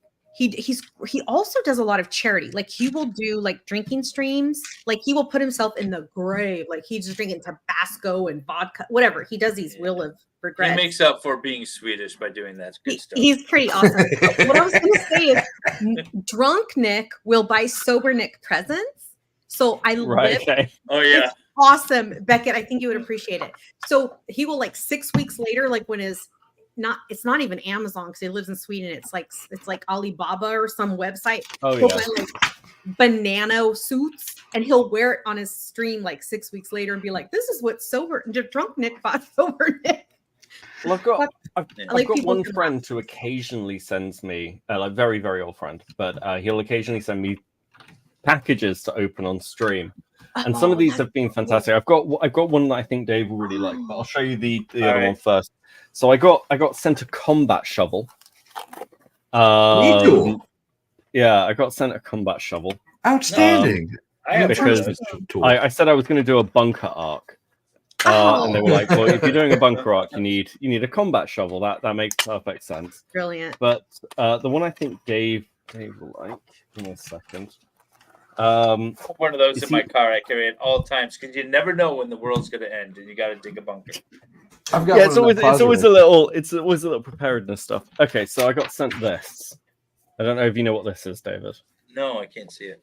I can't see this is from. Oh, is that a Hacksmith? flashlight? Like a No. Oh. This is a lightsaber. What? David! Look at that. So Okay. I've got a lock on it. What? It's been a while. Wait, where did that come from? I need that. My lightsaber. This is Hacksmiths. They did like mini lightsabers. What the H? Oh, that's cool. That's cool. That's Valhalla, real cool. So I'm gonna tell my dad that's this. pretty cool. I gonna quite tell my like dad that. to get it. That was my Christmas gift. I love that. So Beckett, my dad's a Vietnam veteran and he's super paranoid and he's super like, PTSD, all the things. So ever since I could drive a car, I've had every single gadget known to mankind in my car that's a life-saving gadget. So right, okay. That's translated into my adult life where in my home, in every single room, there's something in the house. Just saying. That's all I'm going to say. Crazy. Hacksmith lightsaber. Well, those things aren't cheap. Wait. Look it up, David. We want one. I'm going to send me the link so I can send it to my dad. He'll buy it for me. Okay, I accept all terms and conditions. Let's see. Where can I get this thing? Always a dangerous proposition. Contact shop. All right, shop. Here we go. We're buying one. Well, let's see it. Let's see it. You can get different like metal inserts on the top to change the colors to things like purple or green or red and stuff. Pretty cool. I'm not gonna buy it live on stream because I don't want you all to see. That looks beautiful. But here's one. This is where we're stopping, y'all. All right, babe. Looks we good. will continue next week. And for those of you who do not know, we're gonna have. Do you want to tell our chat who we're having next week, Valhalla? Yeah, Andrea Burkhart, the great and fabulous, is coming next week, and I can't wait. I can't wait to interview her. She's a boxer on top of being a criminal defense attorney in the state of Washington. So I'm looking forward to picking her brain and figuring out why she likes to get. I didn't know that, dude. I'm even more excited now than ever. Oh, David, you made it sound like it was a $5,000. Well, the first one I clicked on was. This one's a little okay. That's pretty cool. Beautiful. I think we should have Beckett be the guy on there. This might be the one that I get. Here's the light edition. Let's see. That's cool. I like the red one. I might do the red. I like the Rogue edition. Wait, what's the original? Yeah. Let's look at the original. No, I don't want to chat. I want that one. You want that one? I like the Rogue Edition. I'm gonna end up getting this one. I think that's pretty cool. Oh, I want that. That's very cool. That is very cool. We won't steal your credit card number on stream. I would. Yes, it's the theme park designed to Hogwarts. Yes, that's what I said. It's the what's it called? Universal Studio. Yeah, Universal Studios. So click this link here that Stray put. Hi, Stray. Please click the link that Stray posted in chat and go to the actual stream. Click it, and on the 3 dots, set your notifications. Or I don't know if you have to do 3 dots, but no, it just says notify me. It just says notify me. You notify me. We all know what to do. Yeah, but before you do do that for all of my stuff. Beckett, sir, it has been an absolute pleasure having you on this evening. It's been super fun. I tell the people what you have coming up, what channels you're where, because you got a lot of projects coming out. Yeah, I've got a lot of projects. So I'm a regular co-host for Now Recording, which is a general community commentary show. I think most of the commentary will know that. We've got more episodes of Internet Explorers coming out. We've got one next week. We've got a few more things for Cope and Seethe being worked on in the background. So we've got some longer form videos that Jenny's doing. And I haven't been able to stream as much as I'd like to, but we will be doing more streams. We've got lots of stuff that's rebranded now, like a new background and things that's just been worked on by one of our artist friends, Kat. And I just had a VTuber rigged as well to make short form content. That means I don't have to get dressed up and ready. So I'll be doing sort of hopefully shorter 10-15 minute kind of breakdowns of something that's going on, just using a VTube avatar. And so yeah, that should all be on Cope and Seethe. So yeah, stay tuned. Everyone go sub. I'm throwing the links in chat real quick for both and channels. You're going to have a lot of new fans after tonight. A lot of people are really digging on you. Valhalla, are you redirecting it all? I need to. I have yet to do that yet. I can't set it up yet because Valhalla's going to redirect you all. If you go to the top of his chat, you can, or top of my chat, you can go jump over to his stream, and then you'll get redirected to where everyone else is going. I don't know where it is. I don't either yet. Let's see who's live. Let's see who's live. Nobody. Is Sean live? Sean is live. We'll go to. We're going to go to potentially criminal. I promise you, anyone who's doing political stuff will be live because something happened right before we went on too, politically. Really? Yeah, I think another Trump. Well, go tell Sean we said hi. Tell everyone. Yeah, y'all know what to do over there. Go over, hit the like, MLS, and Beckett say, "Yo, what's up?" Throw some goats in chat for us, if you would. We would love that. Perfect. Are we good? You set up? You're lovely. Thank you. I am ready, sir. All right, and everyone remember, if you learned anything tonight, Valhalla likes to wrestle men for fun. I'm gonna buy Legos again because this was so fun. No one told me this was a race. It's not a race. No. Oh yeah. Now yeah. Now. You were really intently looking at it. I dropped the piece and I can't find it. It got interesting. Being interviewed and trying to do Lego at the same time, harder than it seems. Having the problem with this one here. But I hadn't built Legos since I was a youngin', and I don't know exactly what I'm doing. Yeah. Okay. No big deal. Great guess the beginning was kind of like as we all were thinking, how should we act and stuff like that. Now we know this one guy to be around.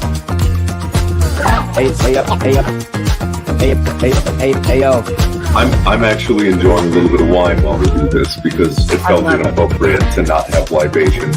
I had a great freaking time. I chose a Lego set that don't do the flowers, guys. Don't do the flowers. Obviously, I'm the problem because I keep making the same bad decisions. Hey, look, I got sex toys. Look, it's dildo. Yeah. Whoa, this is not that type of stream.